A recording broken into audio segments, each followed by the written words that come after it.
The night is long, the kind of long that makes every shadow linger, that makes the ticking of the clock sound louder than it should. You didn't come here for comfort.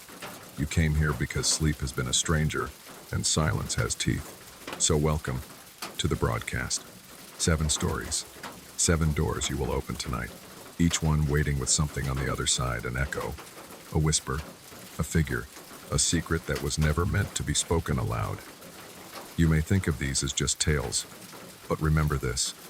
Every story has a root in something real, something buried, something that remembers your name, even if you've forgotten it yourself. So let the light stay dim, let the night lean closer, and listen carefully, because the forest is waiting for its volunteer, because a whisper carries farther in the snow than any scream, because the dead still have numbers they dial, cliffs remember what fell from them, and caves are not as empty as they seem, because the sea still keeps its secrets, and the ice above Minnesota is thinner than you think.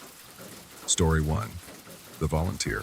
They say that silence in the forest is never truly silent, that if you hold your breath long enough you can hear the trees breathing, the soil shifting, the slow creak of roots stretching far beneath the ground.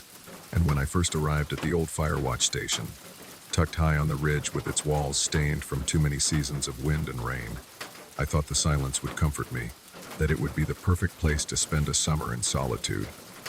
A student volunteer earning credits and experience, a caretaker for a place that no longer seemed to matter to anyone, except the birds and the memories of men who once watched for smoke on the horizon. The station was simple, a square of weathered wood perched on a concrete base, its windows clouded by years of storms, its roof sagging slightly as though it carried more weight than it was meant to. Inside, the air smelled faintly of dust and pine resin, mixed with something else I could not name, a metallic tang that reminded me of old blood or rusting nails, and though the place had been left vacant through the long winter, I felt as if someone had only just walked out, leaving behind their presence like the aftertaste of a forgotten conversation. On the small desk by the far window sat a video camera, an outdated model with its strap frayed and its casing scratched. Beside it lay a leather-bound notebook whose corners had curled with damp, its pages yellowing, swollen from moisture. I told myself that this was part of the equipment inventory, nothing more, a relic of volunteers before me. But when I touched the cover of the book, my fingertips came away with a faint stain, as though the ink within had never truly dried. The first night passed slowly, the forest alive with the usual chorus of insects and the occasional cry of an owl, and I sat by the desk, turning the notebook in my hands, wondering if I should open it or leave it as it was.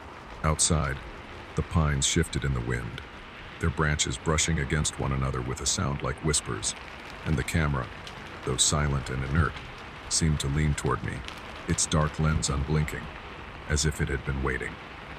I thought of the reason I had taken the assignment, the promise of solitude, of time away from the city's noise, the endless lectures, the demands of friends and family, the chaos of a world that never seemed to pause. Here, on this ridge, above the valley where mist gathered each dawn, I believed I would find stillness. Yet stillness, I was beginning to learn, was never empty. It carried weight. It pressed against the ribs. It demanded that you notice what hid in its depths. So I lit the lantern on the table, opened the notebook, and began to read. The notebook began with simple entries, the kind of observations you might expect from someone stationed here to watch the forest. Weather notes, times of sunrise and sunset, the occasional mention of a deer spotted near the clearing, or a distant column of smoke that turned out to be nothing more than a farmer burning brush. But as I turned the pages, the handwriting shifted, the lines less steady, the words scattered across the paper as though the writer's thoughts were spilling too quickly to be contained. I read of nights filled with uneasy sleep, of dreams in which the walls of the station thinned and gave way to something wild and endless, of visions of running on all fours through the undergrowth, feeling the earth pound beneath the body not as a man but as something heavier, stronger, more ancient. I paused, unsettled, listening to the night outside, and it seemed to me that the forest had grown quieter, the hum of insects muted, the sigh of the pines deeper, as though it too were leaning in to hear what I was reading. My eyes drifted to the camera, still sitting on the desk, its lens catching a faint reflection of the lantern flame. It would have been foolish, I told myself, to check if there was a tape still inside, but my hand moved of its own accord, pressing the small plastic latch, revealing a cassette already loaded. The reels inside were wound unevenly. A sliver of tape stretched tight and waiting. I slid the tape back, pressed play, and the machine whirred to life with a low mechanical groan that sounded far too loud in the small cabin. The screen flickered, static rolling like mist before the image steadied. At first it was nothing but the interior of this same station.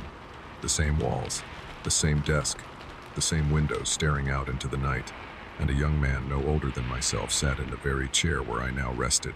His expression was blank, his eyes dull with exhaustion, and though his lips did not move, I thought I heard something faint, a breath or a hum, as if sound were leaking through from a place the camera was not meant to capture.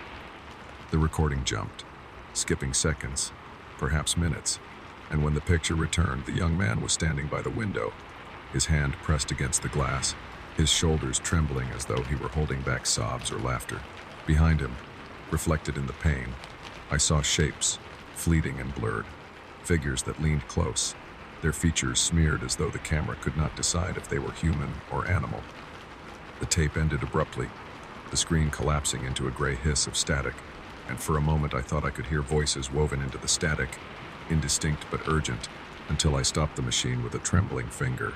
I sat back, my heart unsteady, the notebook still open before me, and I read on. A woman's handwriting this time, neat at first, then jagged, describing how her dreams had changed, how the forest called to her at night with sounds that others could not hear, how she awoke with the taste of earth in her mouth, and the marks of claws or teeth along her arms. Her final entry was short, written in a hand that pressed so hard the pen had torn the page. I am ready to become the keeper. I closed the notebook, but the words lingered in my head, circling like moths around a flame, and in the stillness of that high station I felt as though I was no longer alone. Something in the forest was listening. Something had been listening all along. That night I tried to sleep, though the thin mattress in the corner did little to soften the hard boards beneath me, and the air felt charged with a weight I could not explain. And as the lantern guttered low, I listened to the sounds of the forest pressing close against the station walls. At first it was the ordinary rhythm of the wilderness, the distant rustle of leaves, the occasional crack of a branch, the soft scurry of something small moving through the underbrush. But gradually the sounds began to shift, becoming heavier, slower, each thud of movement carrying with it a vibration that traveled through the floorboards into my bones. I told myself it was only the wind, or perhaps a bear wandering through, drawn by the faint scent of food I had stored in tins. But the longer I lay there, the more I felt that what prowled beyond the walls was not searching but waiting.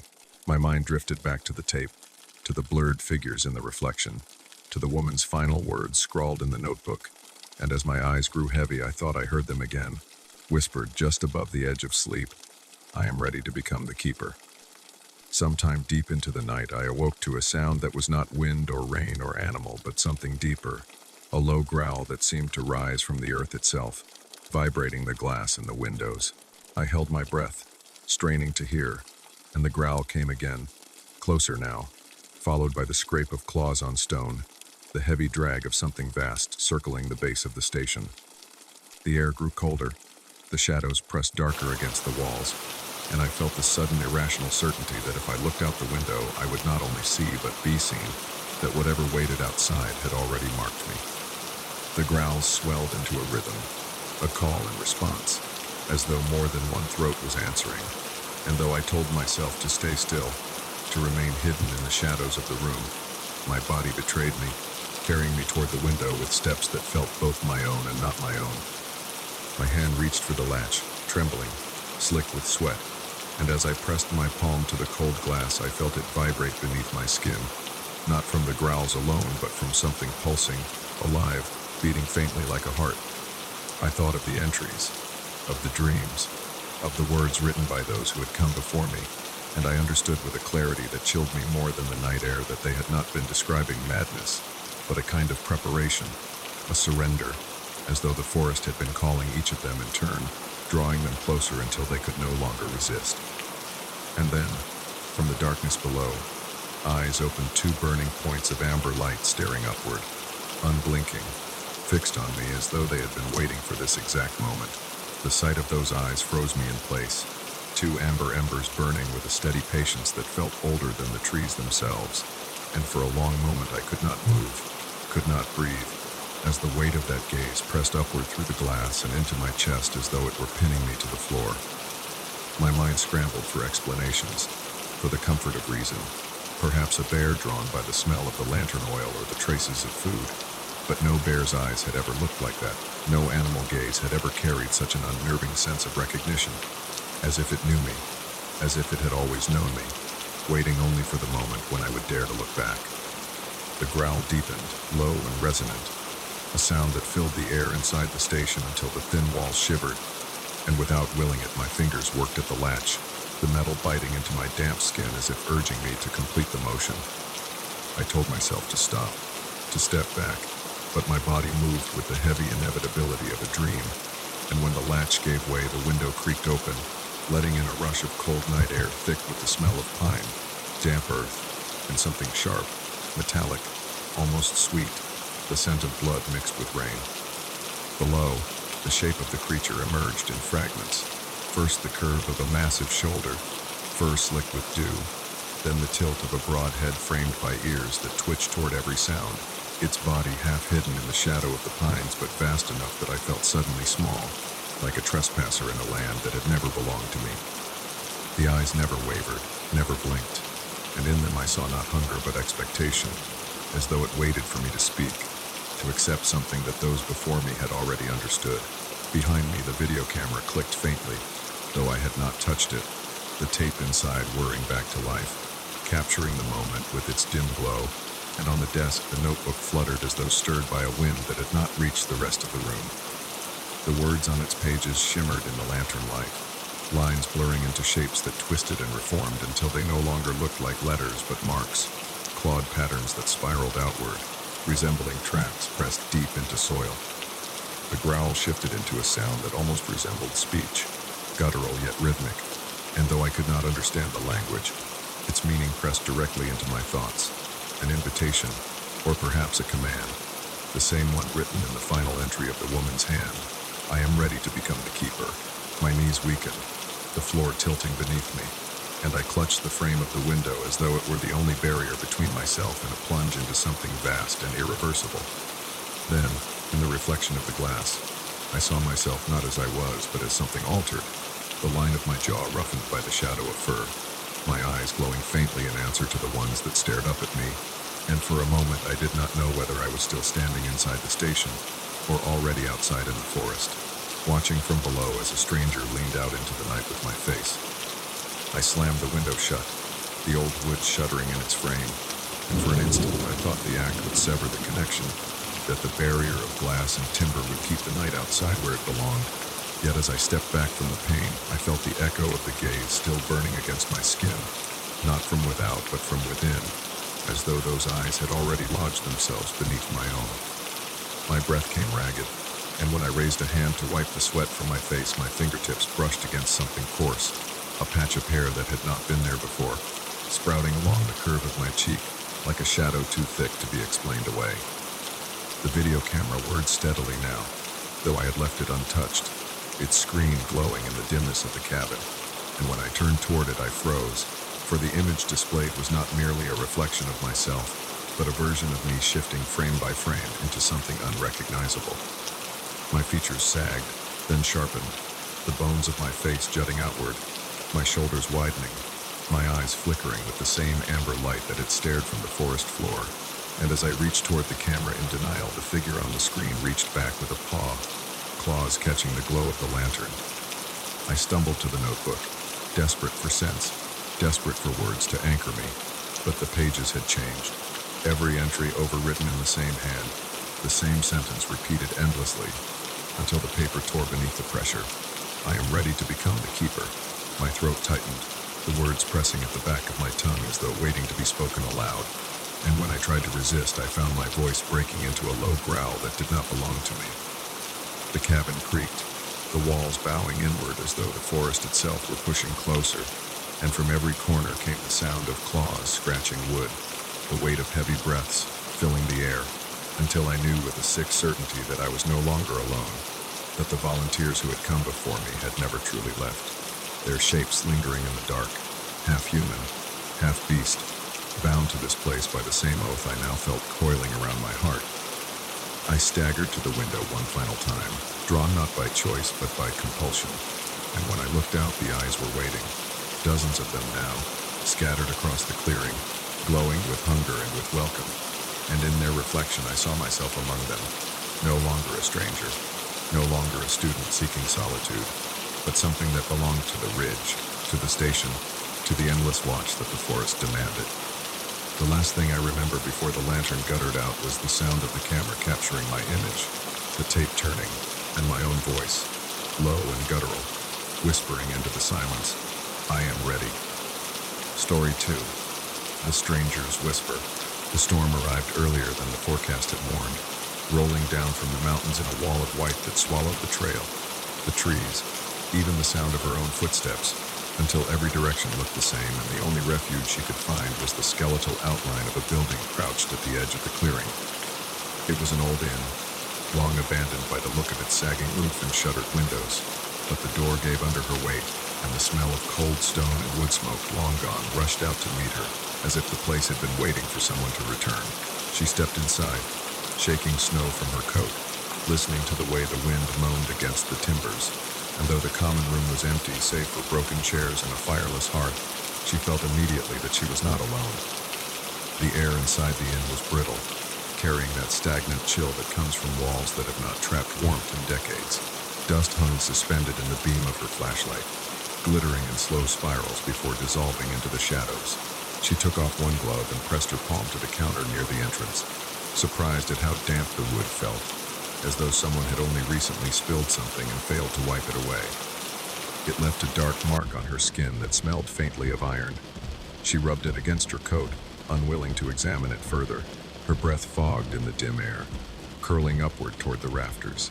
And as she set her pack down, she caught movement through the frosted window, a figure half buried in the swirl of snow, standing utterly still a few yards from the inn.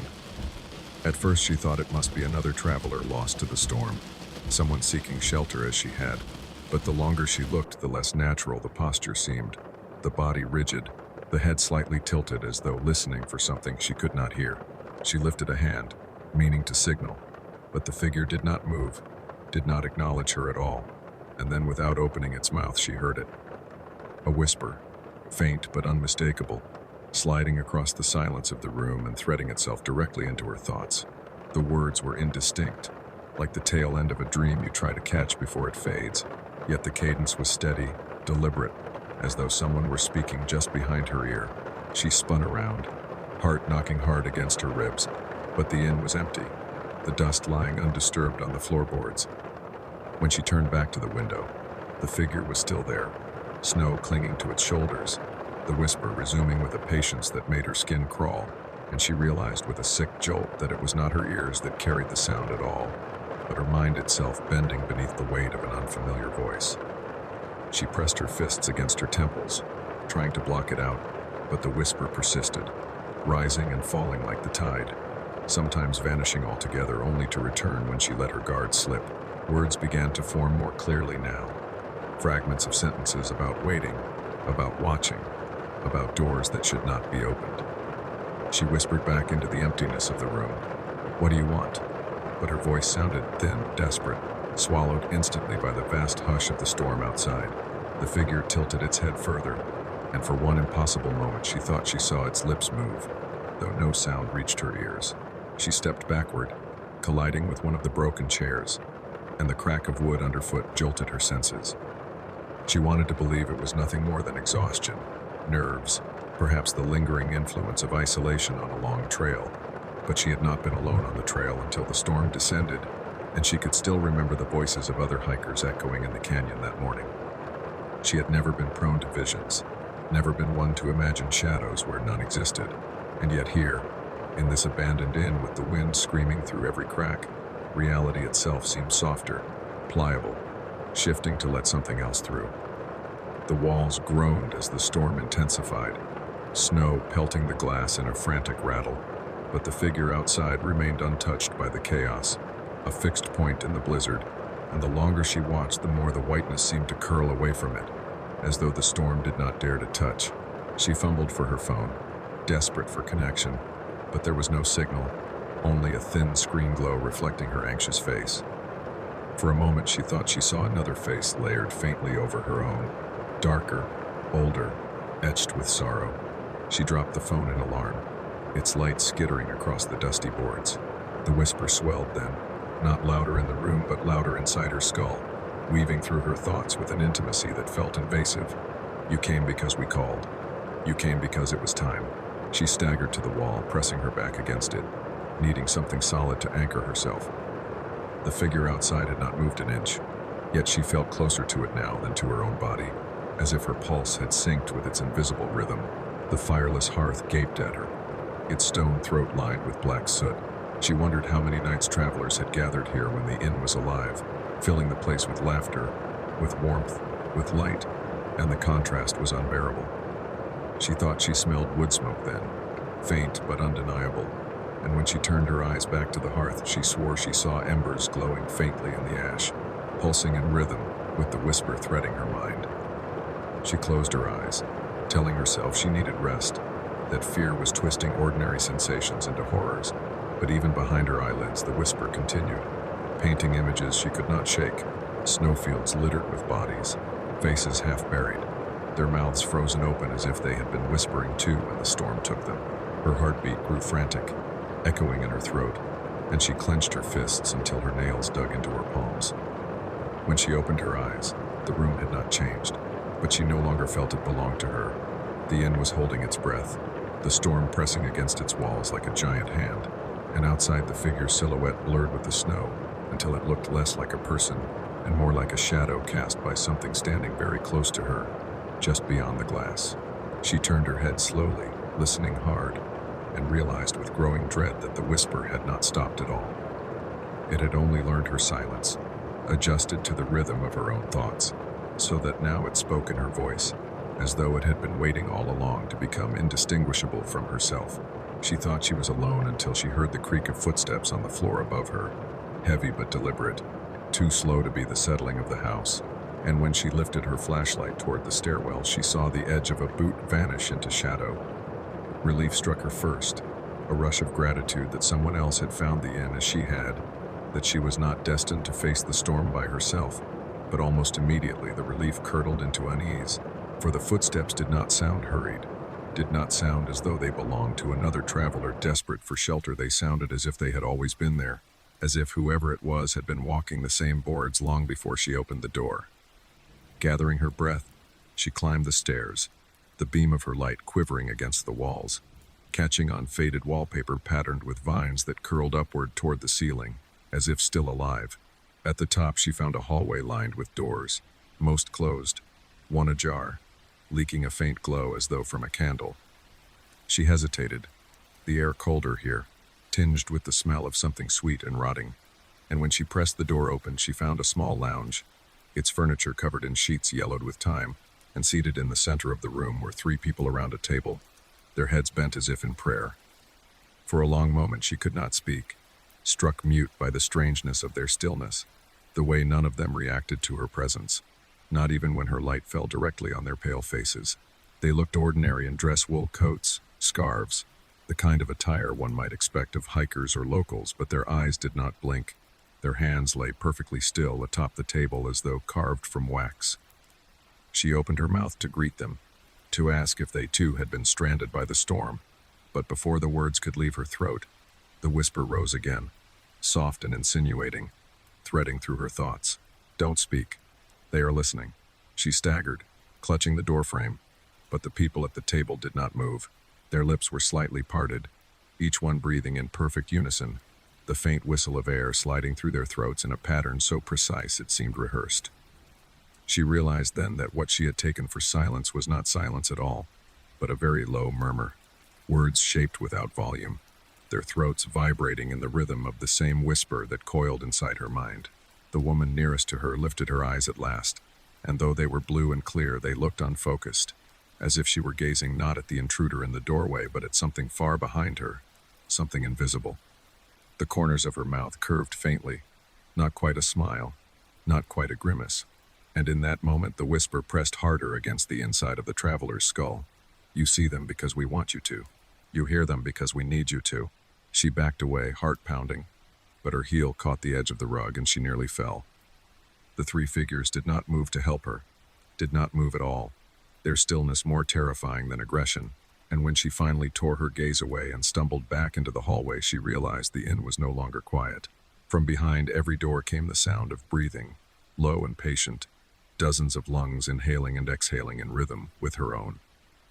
Her flashlight flickered, its battery straining, and in one flash, she saw the hallway stretch far longer than it had any right to.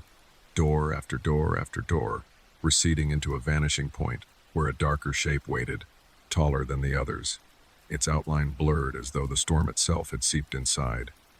She snapped the light away, forcing her feet down the stairs, whispering to herself that it was not real, that she was exhausted, that the cold had played tricks on her senses. But even as she muttered those denials, she felt her own lips forming words she did not intend. The voice was using her mouth now, her breath, her very tongue. She felt it slip into her speech like a parasite, shaping phrases she could not comprehend, syllables that tasted of ash and iron, until she clamped her teeth shut and bit down hard enough to taste blood. The whisper receded briefly, but the taste only deepened the sense that she had been claimed, that she had crossed a threshold the moment she entered the inn. Back in the common room, she fumbled for her pack, meaning to leave, to risk the storm rather than remain here another second. But when she opened the door, she found the storm had thickened into a white wall, impenetrable, absolute, and standing at the very edge of the threshold was the figure from before. Closer now, its face blurred by snow, its body still unnaturally rigid, and as she stared, the whisper did not come from behind her eyes, but from the very air between them, intimate, possessive, promising that leaving was no longer an option. You are inside. You are with us. You were always meant to hear.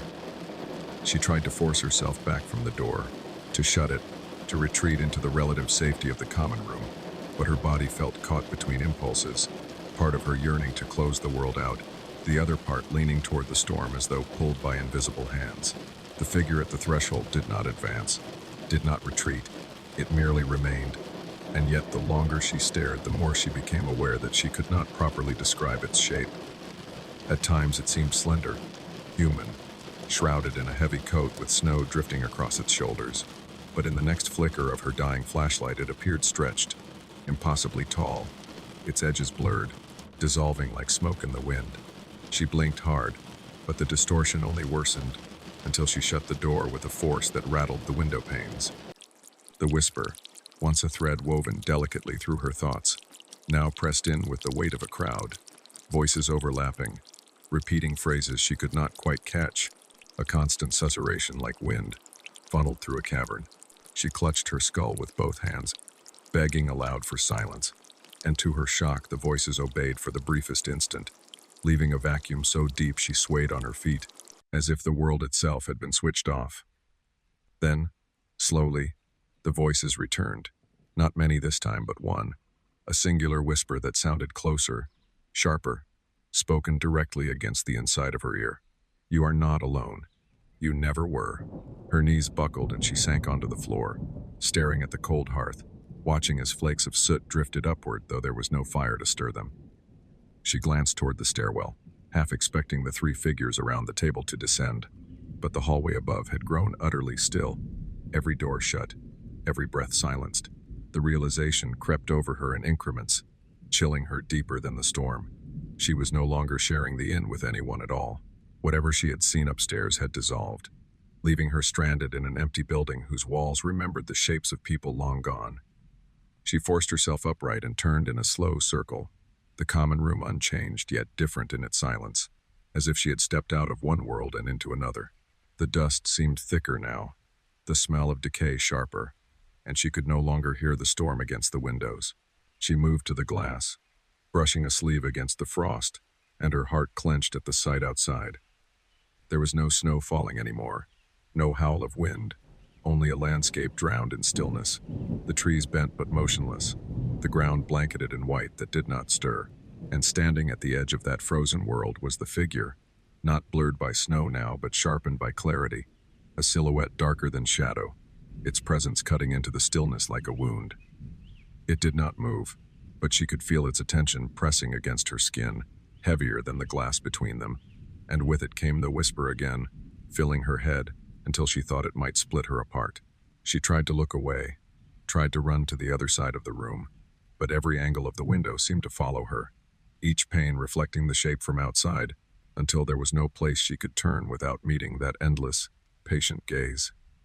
She stumbled backward, her shoulders striking the wall, her breath coming fast, and it was then she noticed a painting hung crooked above the fireplace. She had not seen it before, though it looked old. Its frame cracked, the canvas yellowed. She lifted the flashlight with trembling hands and revealed the image in full. The depiction of the very inn in which she stood, rendered in muted oils, snow piled high against its walls. In the foreground, a woman gazed from one of the painted windows, her face pale, her eyes wide, while outside, half buried in painted snow, stood a black figure, its head tilted, watching, her throat closed, a soundless gasp choking her, because the face in the painting was her own. The whisper surged, triumphant, the words no longer fractured but clear, a chorus inside her head. You belong here now. You were always here. Look again, and see. She turned back to the window, unable to resist, and the silhouette was closer than before, its form pressed against the glass, though no sound marked its arrival. Its head bent to match her gaze, and in that moment she understood that whatever she had thought of as her reflection had been slowly shifting, aligning, until the face on the other side of the glass was hers. She pressed her palm flat against the wall, as if to steady herself, but the wood beneath her skin no longer felt solid. It seemed to breathe faintly, swelling and contracting in rhythm with her heartbeat, and when she jerked her hand back, she saw moisture clinging to her fingertips, clear at first, then darkening to the same iron scent she had noticed earlier on the counter. Her stomach lurched and she staggered toward the fireplace, desperate for any anchor, but the painting above it pulled her gaze again, refusing to let her look elsewhere. The image had changed in the space of a single breath. The woman in the window was no longer frozen in shock, but leaning closer, her mouth slightly open as though she were about to speak, and the shadow outside was pressed tight to the wall of the inn, its arm stretched upward, handless but grasping, fingers implied by the strokes of paint that bled beyond the frame. Her flashlight dimmed, the beam flickering weakly, and in that half-light she thought she heard voices rising from the canvas, faint but layered, the same chorus that had haunted her since stepping inside. It was not the brush of imagination this time. The sound had weight, curling out of the fibers like smoke. She clenched her teeth, whispering, "Stop," but the word only seemed to thicken the voices, multiplying them until the air around her vibrated. The whisper no longer lived only in her head, it lived in the room itself, sliding from the cracks in the floorboards, oozing from the rafters, echoing in the glass of every window. She covered her ears, but it was useless. The voices pressed through bone and skin, insinuating themselves deeper, rearranging her thoughts until she was not sure which belonged to her and which were given. They spoke of secrets buried beneath snow, of travelers who had sought shelter only to be absorbed into the silence, of names written and rewritten on walls that no longer stood, and as she tried to resist, she felt her own memories flicker. She saw flashes of roads she had never walked, faces she had never met, moments of laughter at tables she had never sat beside, and each fragment carried the same thread that she had been here before, countless times, always arriving in a storm, always opening the door, always too late to leave. Her knees buckled and she sank to the floor before the fireplace, the painting looming above like a window she could fall through at any moment. The figure in the artwork had grown darker, thicker, its outline bleeding across the canvas, and its head bent low over the woman in the window who still bore her face. She tried to look away, but her reflection in the glass of the picture frame trapped her, superimposing her current self onto the painted one, until she could no longer tell if she was gazing at a depiction of herself or at the present moment from a slightly shifted angle. And then came the sound, not whisper, not voice, but a low, drawn-out moan, the sound of someone in pain, carried through walls that should have been too thick to transmit anything. It began behind her, in the corner of the common room, and spread outward, layered by other moans, until the entire inn resonated like an instrument strung with human voices. She tried to stand, but her body betrayed her, the air thick as syrup, her limbs heavy as though bound by unseen hands. The moaning deepened, taking on the cadence of a chant, and she understood that this was not suffering but invocation. She crawled toward the hearth, desperate to claw the painting from the wall, to break it, to scatter its images. But before her fingers touched the frame, she felt the temperature plunge. Frost spread across the canvas, whitening the faces, and in that instant the painted woman's lips parted and a soundless breath issued forth. Her own throat mirrored it exactly, opening against her will, and though no word escaped her, the moan that filled the room doubled in strength, as if her body had become a vessel. She screamed or tried to, but what came out was not her own voice. It was the whisper, using her tongue, her teeth, her breath, speaking words she did not know yet somehow remembered. She clamped her mouth shut, tears burning her eyes. But the whisper slid deeper, content to wait, to shape itself in silence, while the moans around her rose into a single, unified cry. At that moment she understood that the inn was no shelter at all. It was a mouth, a vast one, built to draw travelers inward, to hush them with comfort until the storm outside seemed safer than what waited within, and she had already stepped too far inside to be spit back out. The floor beneath her palms began to pulse with a rhythm that matched her heartbeat, yet each pulse seemed to pull slightly ahead of her own, as if something larger were setting the tempo and her body was only struggling to follow. The moans echoing through the inn rose and fell like a tide, steady, endless, until she realized with dawning horror that they were not echoing at all but answering, one voice calling from the walls, another from beneath the floor, another from the rafters, all layering together until the air itself thickened with vibration. The lantern on the table flared and died, plunging the room into a murky, half-dark lit only by the erratic flicker of her fading flashlight. She turned her head toward the window, hoping for the simple certainty of the storm, the white blur of snow, the reminder that the outside world still existed, but the storm had not returned. The glass revealed only the figure, closer than ever, pressed against the pane as though the barrier were nothing more than water. Its outline no longer shifted. It had settled into something solid, featureless but heavy, its head tilting to mirror her every trembling motion. She tried to avert her gaze, but the reflection in the glass caught her instead, showing her not as she was, but as she had been in the painting. A pale face at the window, eyes wide, mouth half open, caught forever in the moment, before speech. She forced herself to crawl back toward the hearth, her hands dragging across the warped boards, and reached again for the painting. The frame was ice-cold beneath her fingers, and when she tugged, it did not resist. It swung forward, almost eager, and behind it, she saw not plaster but a hollow recess, dark and deep, from which the moans seemed to pour in steady waves.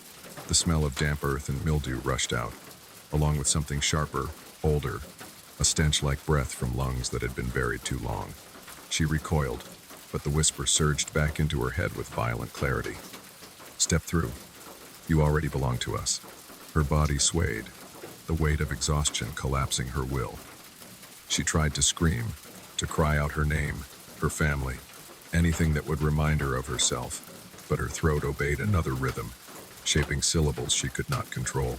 She pressed her forehead to the cold stone of the hearth, her tears freezing on her cheeks, and when she looked once more into the hollow behind the painting, she no longer saw darkness. She saw herself, standing in the common room window of the inn, staring outward as the figure waited in the snow. She lifted her hand in the reflection, and the reflection lifted back. For a moment she was not sure which side of the glass she occupied. The moans shuddered, collapsing into silence, so sudden it stole her breath. In that vacuum came a single sound, small and unmistakable, the long, ragged exhalation of a woman's voice, one that seemed to rise from just beside her ear. She turned, heart hammering, but the room was empty. The whisper had withdrawn, leaving behind only that breath, as if someone unseen were still leaning close, preparing to speak. And in the hollow, the painted version of her smiled faintly, tilting her head in perfect imitation of the shadow that waited outside. Story 3. Call from a dead person. The city had gone quiet by the time she unlocked the door to the radio station, the kind of quiet that only arrived after midnight when the traffic finally thinned and the storefronts surrendered to darkness, leaving behind the low hum of streetlights and the occasional bark of a distant dog. The building was small, wedged between an auto repair shop and a laundromat that never seemed open, its paint faded, its sign missing half the letters, but for her it was sanctuary. Inside, the studio carried the stale scent of coffee gone cold and the faint ozone tang of old equipment, the boards and dials and tangled wires that became her companions through the long hours. She liked the intimacy of it, speaking into the microphone, hearing her own voice feed back through the headphones, imagining the invisible thread stretching outward across the night to whoever happened to be listening at 2 a.m. She set her bag down, shrugged out of her jacket, and began the ritual of settling in, warming her hands against the console, testing the mic, flipping the switches that brought the room to life with a low electrical murmur. The red on-air sign glowed softly in the corner, a beacon to no one but herself. Her program was not popular, never had been, but that was the charm of it. Insomniacs, truck drivers on endless highways, the occasional stranger working a graveyard shift. These were her audience, scattered and unseen. Yet she spoke as though to a friend across the table. It was enough. The first half hour passed in calm. She read a poem from a dog-eared anthology, played an old jazz record that crackled with dust, and answered a single call from a man who said nothing more than thank you before hanging up. She leaned back, smiling faintly, the silence between songs filling the room like a blanket, and then the phone rang again. She reached for it without hesitation, pressing the receiver to her ear, ready to slip into the easy rhythm of small talk. But what met her was not small talk, not even breath. It was laughter, soft, high-pitched, lilting in a way that made her scalp prickle, the sound of a woman laughing as though she had just heard something deliciously cruel. She froze, the smile fading, waiting for words that never came. "Hello?" she asked, trying to keep her voice steady. The laughter faltered, dipped into a sigh, and then a whisper slipped through the line so faint she almost thought it was static. It spoke her name. Her chest tightened, a pulse leaping in her throat, because the voice was familiar, achingly so, though she could not place it in the moment. She swallowed, tried again. "Who is this?" But the line had gone silent, carrying only the low hiss of connection. She stared at the console, the small red light still burning, proof that the call remained open. And then, from deep in her memory, recognition struck like a blow. The voice had belonged to someone she knew, someone whose obituary she herself had read 2 years ago after the twisted wreckage of a highway accident claimed her life. She set the receiver down slowly, as if sudden movement might provoke whatever lingered on the line. But before her hand left the cradle, the laughter returned, louder now, spilling into the room through the speakers so that it no longer sounded contained by the phone at all. The laughter spilled from the studio monitors in bursts that rose and broke like waves, filling every corner of the room until the walls themselves seemed to vibrate with it, and she found herself shrinking back into the chair, clutching the armrests as though they could anchor her in place. It was not the laughter of joy, not the kind of sound that drew others into its warmth, but something brittle, jagged, a laughter that belonged to someone who had seen too much and chosen to find amusement in the cruelty of it. She reached for the volume knob, twisting it hard to the left, yet even when the speakers fell silent, the sound continued, faint but steady, trickling now directly from the receiver that still lay cradled on its hook, the line refusing to die. She unplugged the phone entirely, the cord snapping free from the wall, but the faint hiss of static remained, followed by the unmistakable cadence of breathing, slow and deliberate, the way someone breathes when they want you to know they are still there. Her mouth went dry. She stood and circled the room, checking cables, switches, anything that might explain the phenomenon, but the equipment obeyed only her touch. The only anomaly was the voice, always the voice. It returned without warning, this time not laughter but a single word spoken low, guttural, curling against her spine. "Stay." The syllable lingered in her head long after the sound itself faded, and with it came a rush of memory, the flash of headlights against rain, the screech of tires, a newspaper photograph of a crushed sedan. The woman's name surfaced at last, Melissa, and the realization made her knees weak. She had known Melissa in passing, a listener who had called the show once, years ago, to request a song that no one else remembered. After the accident, she had attended the memorial out of respect, though she had not been family, not even a friend. And yet now Melissa was here, speaking into her ear as though no time had passed. The studio clock ticked past 2:30. its second hand jerking forward with unnatural heaviness. She sank back into her chair, trembling, and whispered, "You're not real." The silence that followed seemed to mock her, and then the screens around her began to shift.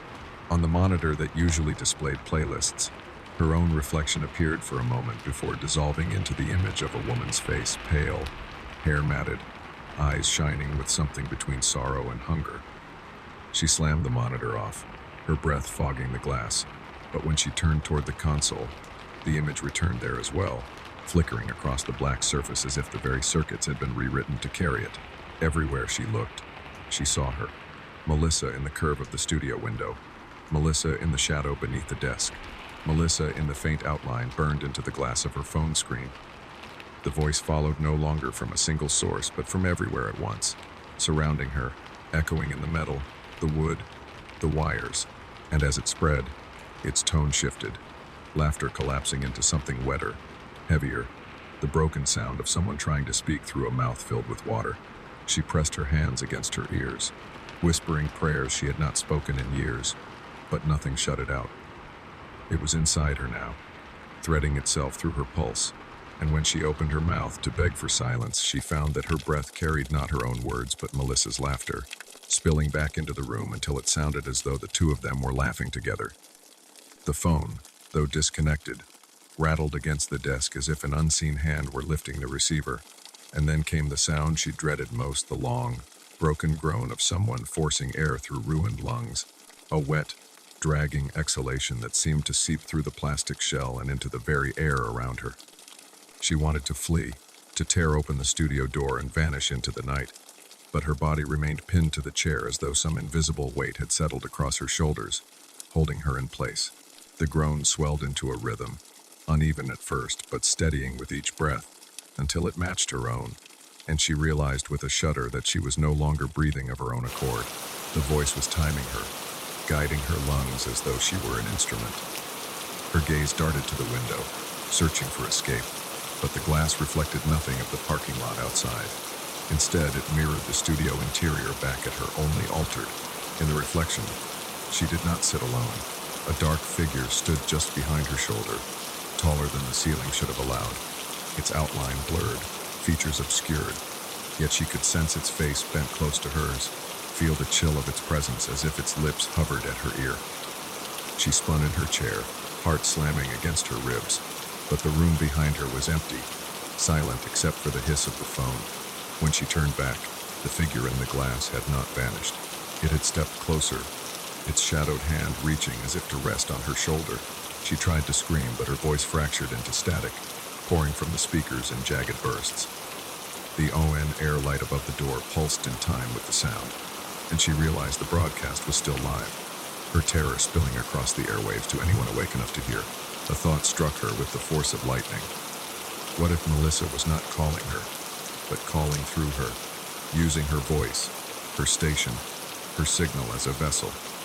Perhaps the dead did not rest, but searched for channels, frequencies, open doors, and she alone in this quiet building with her microphone always hot had given them exactly what they needed. The groan from the phone grew sharper, curling into something like a laugh, and then the lights flickered, plunging the studio into half-darkness. In that dimness, she saw it clearly for the first time, not in the glass, not in memory, but outside the studio itself. Through the narrow window of the control booth, in the corridor beyond, a shape waited. Its body was blacker than shadow, shoulders hunched, head tilted, the faint shine of two eyes fixed unblinking upon her. It did not move, but the longer she stared, the more she felt that it was not standing still at all. It was swaying closer, each breath pulling it a fraction nearer. Her chest tightened, her pulse hammering so loud she thought the microphone must be catching it, sending it out across the static. But when she looked at the soundboard, the levels were registering another voice, low and steady, whispering words she could not comprehend.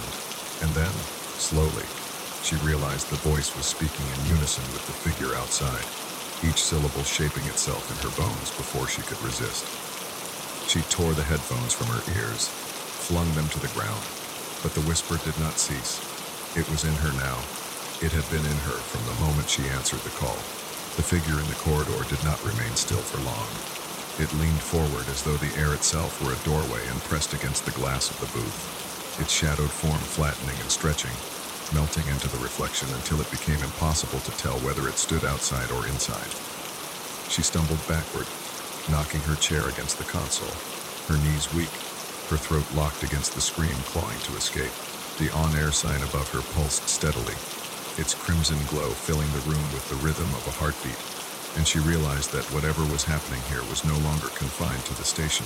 It was transmitting, spilling outward in waves, carrying the voice of the dead into the ears of anyone tuned to the frequency. The groan in the receiver pitched upward into a shriek, the sound jagged and broken, as though a throat crushed by metal and glass was forcing itself open again. She covered her ears, but the sound was not only heard, it was felt, vibrating deep in her chest, crawling up her spine until her teeth ached. The screens around her lit up one by one, each monitor displaying the same image. Melissa's face, pale and fractured by static, her lips moving though the sound came from the speakers. "Let me in," the voice demanded, not from a single source but from everywhere. A chorus echoing through circuits and wires in her own blood. Her pulse pounded as the lights flickered again, plunging the studio into near darkness. In that suffocating dimness, she saw the silhouette peel itself away from the glass and step into the room without opening the door. It was taller than she had imagined, its shoulders brushing the ceiling, its form shimmering as though stitched together from smoke and memory. Where a face should have been, there was only blur. Yet she could feel eyes fixed on her, eyes she had known before, in another life, on another night when laughter had spilled between them in gentler times. "Melissa," she whispered, though the word caught in her throat, half prayer, half plea. The shadow moved closer, its presence collapsing the air between them, and with each step she felt her own body unravel. Her thoughts no longer belonged solely to her. Images flooded her mind that she could not claim. The squeal of brakes, the metal twist of the crash, the sensation of glass cutting into flesh, the world dimming as the cold rushed in. They were not memories she owned, but they lived inside her now, grafted onto her bones as if she had died that night too. She staggered back until the console pressed into her spine, her hands groping for switches, buttons, anything to anchor herself in the living world. The microphones hissed with static, then steadied, carrying a single breath into the silence. She clutched the desk, staring at the glowing red light, and heard her own voice pour from the speakers, though she had not spoken. "I'm here," the voice said in her cadence but not her will.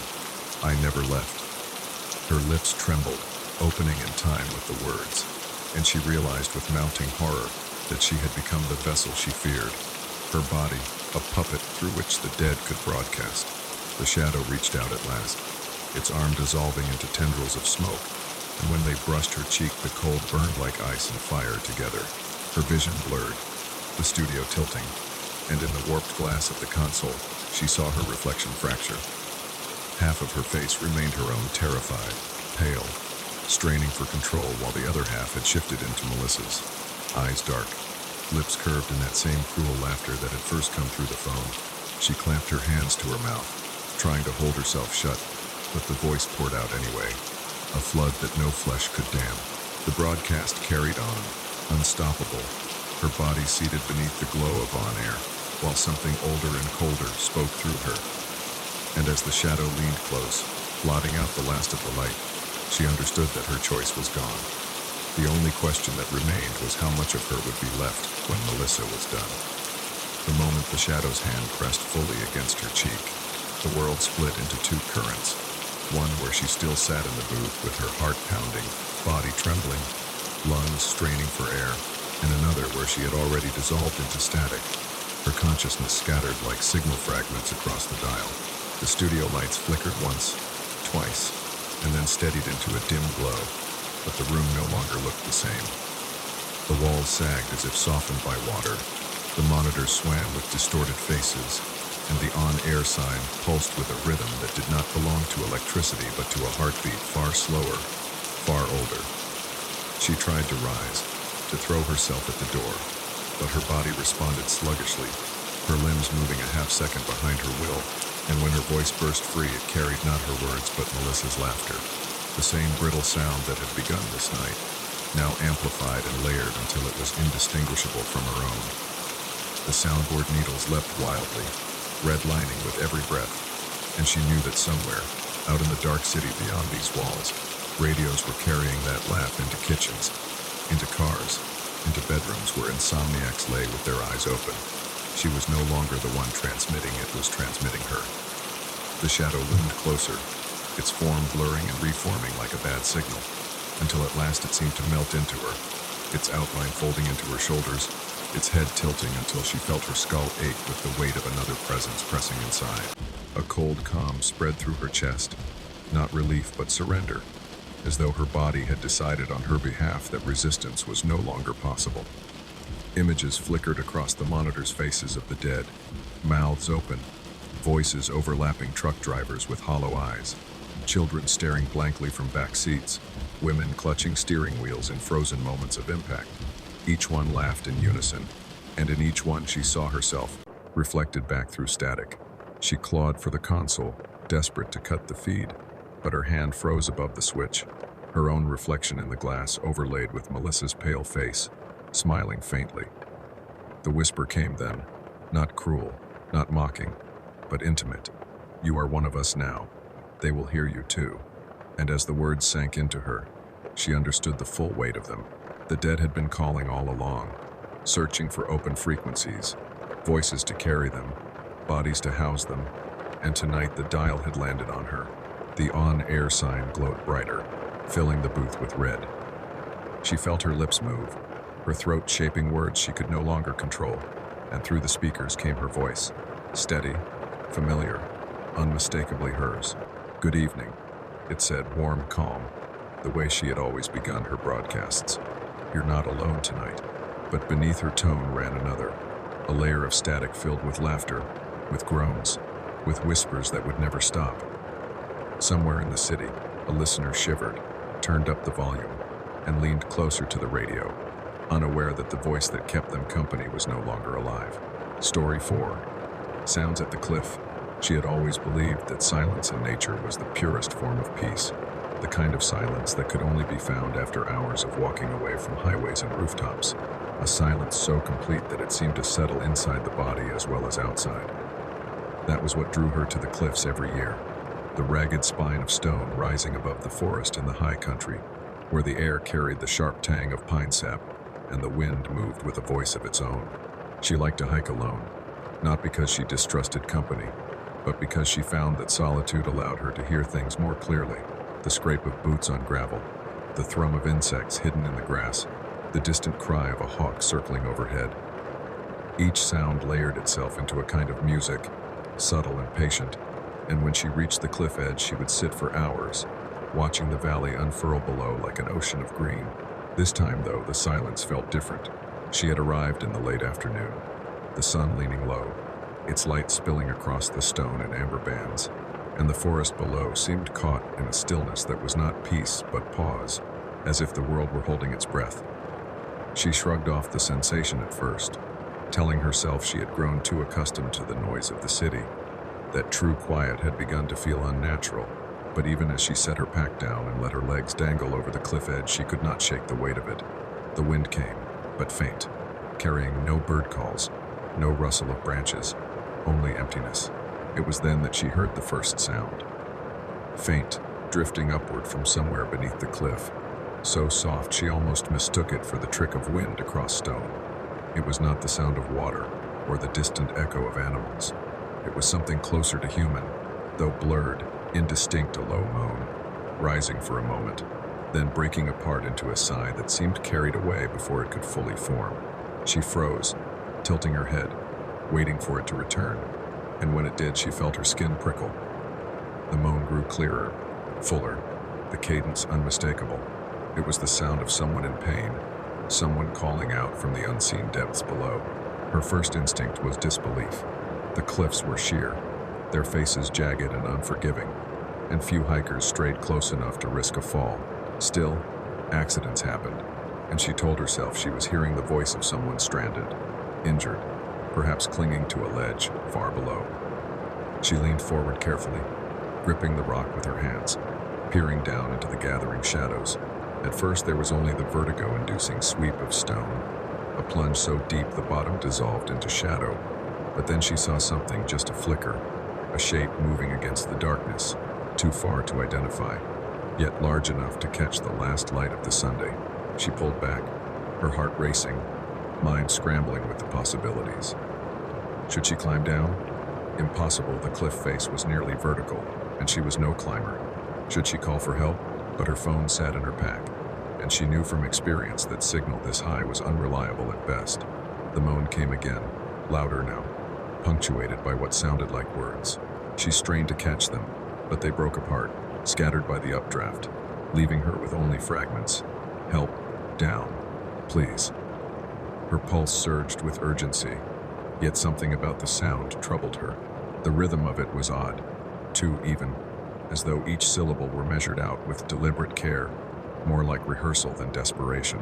She shook her head, forcing the doubt away, telling herself she had no right to dismiss the possibility of someone suffering. She stood, pacing the cliff edge, searching for a path down, but the stone offered no mercy, only narrow ledges slick with moss, crumbling edges that threatened to shear away at the slightest pressure. She returned to her pack, fumbling with trembling hands for her phone, and as she lifted it to check for service, the screen flickered unnaturally.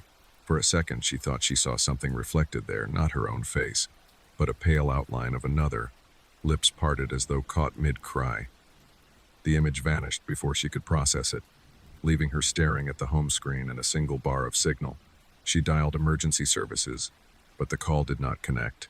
Static hissed in her ear, punctuated by a burst of sound that made her stomach turn cold. It was the same moan, not carried by wind this time, but by the device itself, as though the voice had seeped into the circuits.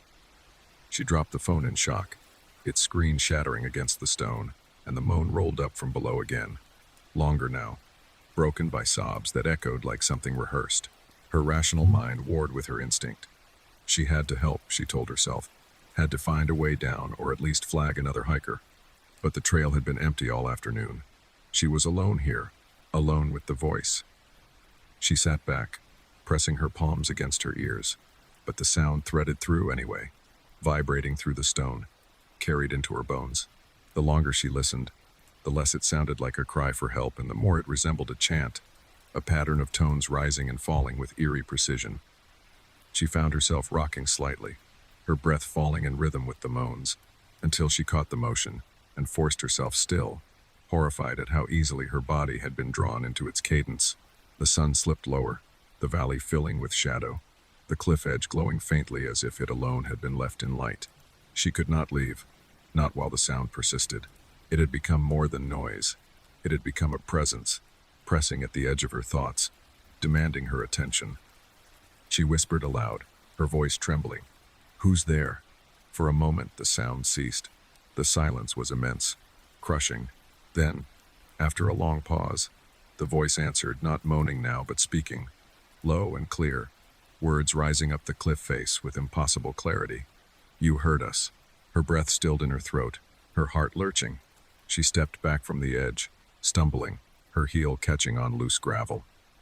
She wanted to run, to flee down the trail, but her legs carried her instead toward the cliff again, compelled by something she could not name. She leaned forward, eyes straining into the dark, and for the briefest instant she saw them, figures clinging to the rock, dozens of them, their arms pale against the stone, their faces blurred, mouths opening and closing in unison.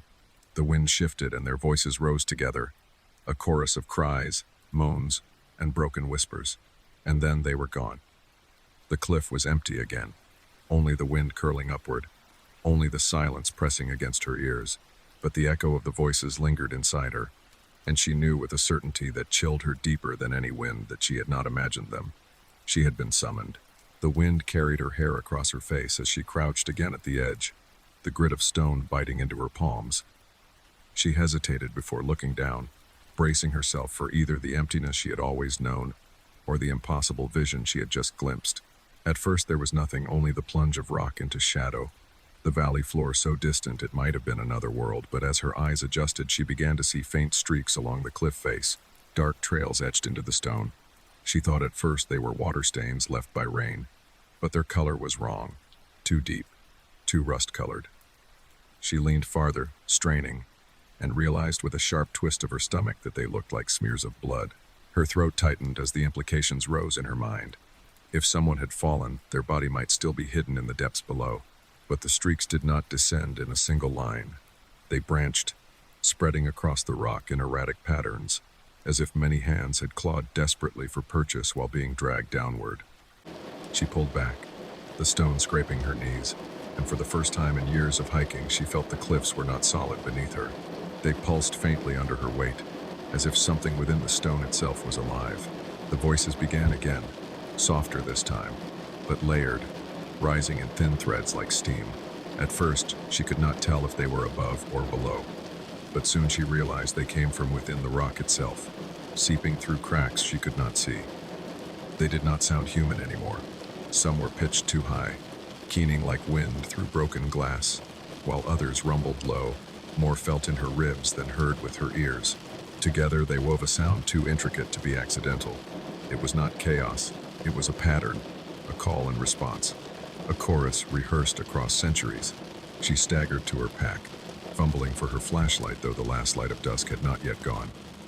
The beam cut across the cliff face, illuminating more of those stains, patches where the stone had been scored deeply, gouges that looked like fingernails dragged through limestone. She swept the light lower, trying to chase the movement she thought she had seen earlier, and for a heartbeat she caught it, a pale hand slipping back into shadow, its fingers tipped not with nails but with something longer, curved, sharp enough to dig into rock. Her breath seized, and she nearly dropped the light. She forced herself to turn away, to focus on the trail, on escape. But as she stood, the ground beneath her boots shifted slightly, a tremor so small she might have mistaken it for her own weakness, if not for the way the pebbles around her feet slid toward the edge. The voices swelled, sharper now, no longer indistinct. Words formed, though they were broken, mismatched syllables that stitched together in fragments. Fall, join, listen. She clapped her hands over her ears, but the sound continued inside her skull, each word a hook dragging at her thoughts. Her flashlight beam caught something else then, just beyond the pack she had left on the ground, a smear of red across the stone. She crouched, wiping at it with a trembling finger, and the smear came away fresh, not rust, not old, but wet. The metallic scent hit her nose and she recoiled, nearly falling backward. It was blood, fresh blood. Her heart hammered. She had seen no one else on the trail. No hikers, no climbers, no one. And yet the stain was there, damp, undeniable, as if someone had passed this way only moments before. She lifted her light again and followed the smear. It trailed toward the edge, weaving as though whoever had left it had staggered, struggling to stay upright. Her pulse quickened with dread, because she realized the smear ended abruptly, right where she had first heard the moans. She stood at the edge again, the wind tugging at her clothes, and shouted into the depths. "Who's there? Do you need help?" Her voice cracked against the stone, and for a moment there was only the echo, long and distorted, climbing back up to her in strange, warped tones. Then, beneath the echo, came the answer. It was her own words, repeated perfectly, but spoken in a voice that was not hers, lower, rougher, soaked in grief. "Do you need help?" Her stomach dropped. She backed away slowly, her mind refusing to process what she had heard, but the voices were relentless now, repeating her words again and again, each time in a different tone, a different cadence, until the cliff itself seemed to speak with dozens of mouths. She clutched her chest, gasping, and felt the stone vibrate beneath her boots. The shadows lengthened as the last of the sun died behind the ridgeline, and the cliff face seemed to darken faster than the forest around it. She swept her light along the surface one last time and froze. There were markings she had not noticed before, circles etched deep into the stone, spirals interlocking with one another, half hidden by moss and age. Some were small, no larger than her hand, while others stretched the length of her body. They reminded her of the symbols she had seen in old folklore books, sigils meant to bind or summon. She leaned closer, her breath shallow, and realized the fresh smear of blood had been drawn over one of the spirals, filling it, completing a pattern that had lain unfinished until now. The voices rose instantly, a cacophony of joy and agony, a cry that seemed both welcoming and damning. She stumbled back, dropping the flashlight, its beam skittering wildly across the ground before rolling to the edge. She lunged to catch it, her hand closing just in time, But when she looked down, the light beam cut across a sight that froze her to the marrow. Dozens of faces stared back from the cliff wall, not carved, not imagined, but pressed into the stone itself, as if the rock had swallowed them. Their eyes were wide, their mouths open in silent screams, and as the light passed over them, their expressions shifted. One mouth closed, another opened. Eyes blinked. Her scream tore into the night, but it was swallowed instantly, absorbed by the cliff, and thrown back to her as a chorus. Every face she had seen now cried with her voice, their mouths opening in perfect unison, their eyes glinting with her terror. She dropped the flashlight at last, her hands trembling, and staggered backward until she collided with the pack. The wind rose suddenly, cold enough to bite through her jacket, and with it came a new sound, a single note beneath the chorus, low and commanding, as if a leader had stepped forward. It rumbled through her chest, shook her bones, and left her gasping on her knees. She pressed her palms to the ground to steady herself, but the stone pulsed again, a heartbeat not her own. She realized then that the cliffs were not dead matter, not merely rock and dust, but something living, vast, ancient, and hungry, and it had heard her. She stayed crouched on the stone for a long moment, her chest heaving, her throat raw from the scream that had been stolen from her and returned 100-fold. The wind pressed against her back as if urging her closer to the edge again, and though every instinct screamed at her to run, her body leaned forward of its own accord, compelled by a pull that felt less like curiosity than recognition. The voices had quieted now, withdrawing into murmurs like the faint lapping of waves, and the sudden hush felt even worse than the chorus, because she could hear herself again, hear the panic of her own breath echoing against the stone. It was as if the cliffs had grown patient, waiting for her to take the next step. The flashlight beam still dangled over the ledge, its light fractured by the jagged edge of stone, sending trembling shafts into the darkness below. She reached for it with shaking hands, drew it back, and forced herself to aim downward. For a moment she thought she saw only empty stone and shadow, but then the light caught movement, a pale shape clinging to a narrow ledge no more than 20 feet below. It was a figure, unmistakably human in outline, though far too still. Her breath caught, a surge of relief colliding with dread. Perhaps it was another hiker, someone who had fallen, someone she could help. She leaned further, calling down hoarsely, "Hold on, I see you." The words cracked against the cliff face, tumbling down into the dark, but the figure did not answer. It simply remained, pressed against the stone as though listening. She adjusted the beam, narrowing it onto the face, and her stomach lurched. It was a woman, her skin ghost pale against the black rock, her hair plastered to her cheeks as if soaked, though no rain had fallen. Her eyes were open, glinting faintly in the beam, and they locked onto hers with such intensity that she nearly toppled forward. She wanted to call again, but the words died in her throat, because the woman's mouth was already moving, slowly, silently, forming shapes that no sound carried. The sight was worse than any scream. The woman's lips shaped words with deliberate precision, each syllable stretched too long, as if miming speech in a dream. The climber on the cliff edge tried to read them, squinting, but the distance and the strange rhythm made them impossible to understand. And yet, even without sound, she felt the words threading into her head. Come down, come closer, listen. She tore her gaze away, stumbling back, her knees weak. When she looked again, the woman had not moved, still clinging, still staring, still mouthing her impossible invitation. The beam shook in her hands, darting across the ledge, and it was then she noticed the woman's hands. They were pressed flat to the stone, fingers splayed wide, but the skin there was dark, slick, dripping, blood. The same blood she had seen smeared across the rocks above. Her breath faltered, memory snapping into place. The smear had ended exactly where she now saw the woman. The blood trail had led here. But if she had fallen, if she had been bleeding so heavily, how could she be alive at all? She shifted the light once more and recoiled. The woman's arms were wrong, too long, her fingers bending at angles that suggested bone had broken and healed crooked, or perhaps never been human at all. The blood glistened fresh, running down her wrists, but she did not appear to feel it. She simply kept mouthing those silent words, her eyes never leaving the climber above. The moans began again, rising from below, not one voice this time but many, all timed with the movement of her lips. as if she were leading them. The cliff seemed to vibrate, the faces pressed into the rock shifting in the half-light, mouths opening wider, their cries bleeding into her own thoughts. She covered her ears, but it did no good. The sounds were inside, resonating with her pulse. She dropped to her knees, pressing her forehead against the stone, whispering to herself that it wasn't real, that she was hallucinating from fear, from exhaustion.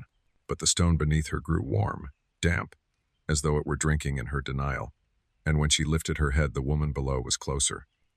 Somehow she had ascended several feet without moving, her body pressed tighter against the wall, her face tilted upward in unnatural angles. The climber staggered back from the edge, terror spiking through her veins, but she could not stop herself from glancing once more.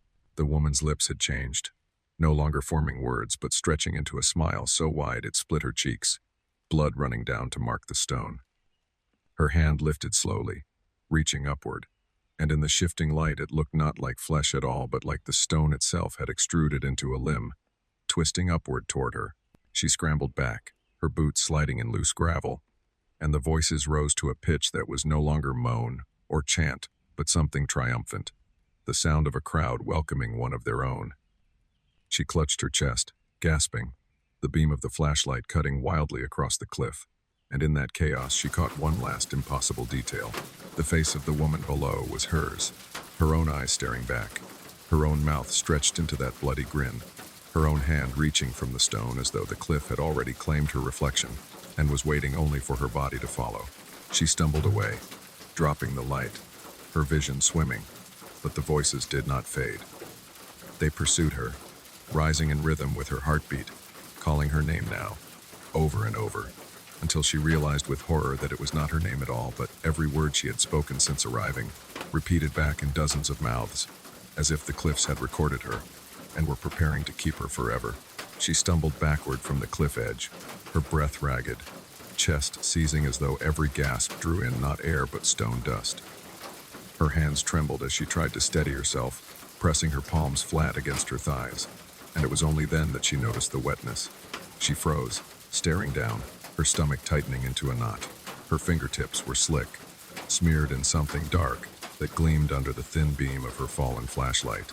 She lifted them slowly, unwilling to believe, unwilling to see, but the smell reached her before her eyes did the sharp, metallic tang of blood.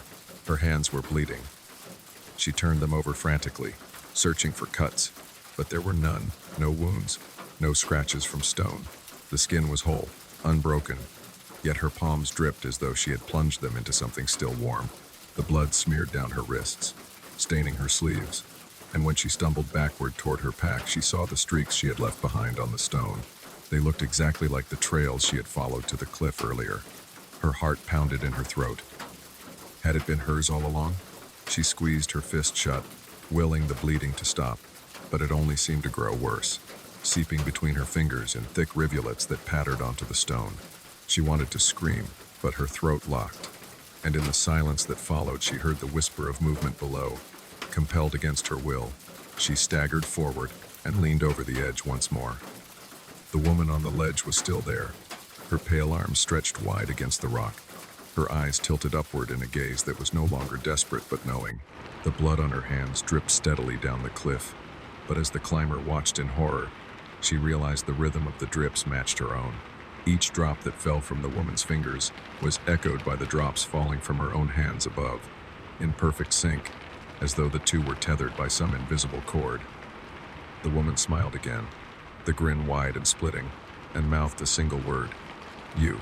The chorus swelled instantly, voices rising from the stone itself, 100 mouths pressed into the cliff wall opening in unison, each one echoing that same word until it thundered through her skull.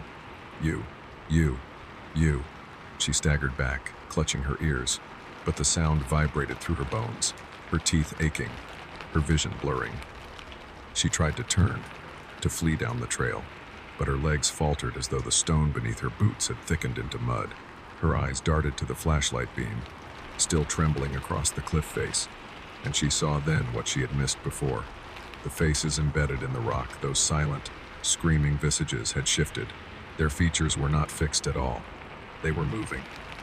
The mouths opened wider, their eyes rolling in their sockets, their expressions contorting with every swell of the chant. And among them one face stood out. It was hers, her own likeness carved deep into the rock, mouth open, eyes wide, the perfect reflection of her terror. She stumbled backward, shaking her head, whispering to herself that it was not possible, that it was hallucination. But the face in the cliff blinked, and when she raised her bloody hand to cover her own mouth, the face mirrored the motion in perfect synchrony. Her knees buckled and she fell hard onto the stone, her hands splaying across its surface. Immediately the warmth surged through her palms, pulsing upward, beating against her veins. She felt her skin crawl as if the rock itself were sliding beneath it, etching new lines into her body. She lifted her arm in horror and saw faint ridges beginning to form beneath the blood patterns like the spirals carved into the cliff, glowing faintly as if lit from within. The chorus of voices reached a fever pitch, no longer moans but shrieks of triumph, a symphony of agony and exaltation. The woman below lifted her arms higher, impossibly long now, her bloodied fingers clawing toward the edge, and for a moment the climber thought they would reach her. She scrambled backward on all fours, leaving streaks of blood across the stone, but her retreat only pulled the chorus with her. The very air seemed to bend, carrying the voices closer, until she could feel breath against her ear. Her body convulsed, her vision dimming, and then silence. It was sudden, absolute. The wind had died, the voices cut off mid-cry. Even her own ragged breath seemed muted. She sat frozen in the suffocating hush, her heart hammering, and dared to glance at her hands again. They were clean. No blood, no ridges, only skin, pale in the moonlight. She blinked, disbelieving, relief threatening to break through. But then she looked at the stone where she had sat moments before. The smears of blood remained, glistening wet.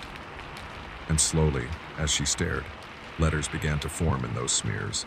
They rearranged themselves across the rock, shifting like liquid into words she did not want to read.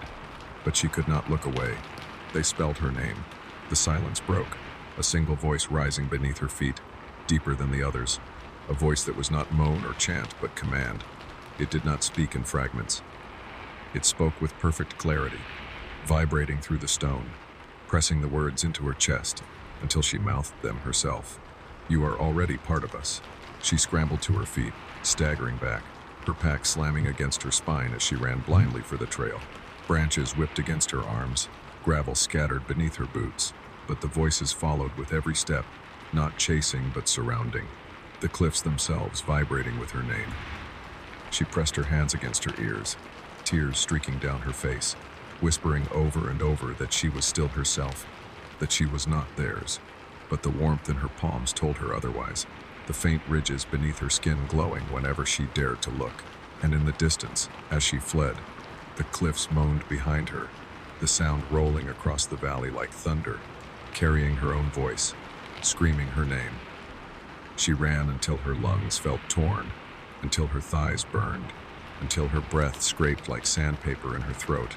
But the trail stretched longer than she remembered, as if the forest itself had unspooled into a corridor without end.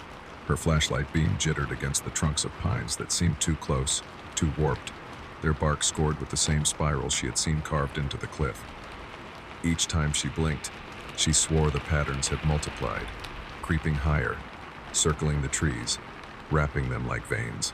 The further she pressed on, the more the air thickened with sound, not the chaotic chorus from before, but the low resonance of a single voice, deep and patient, vibrating through her chest with every step.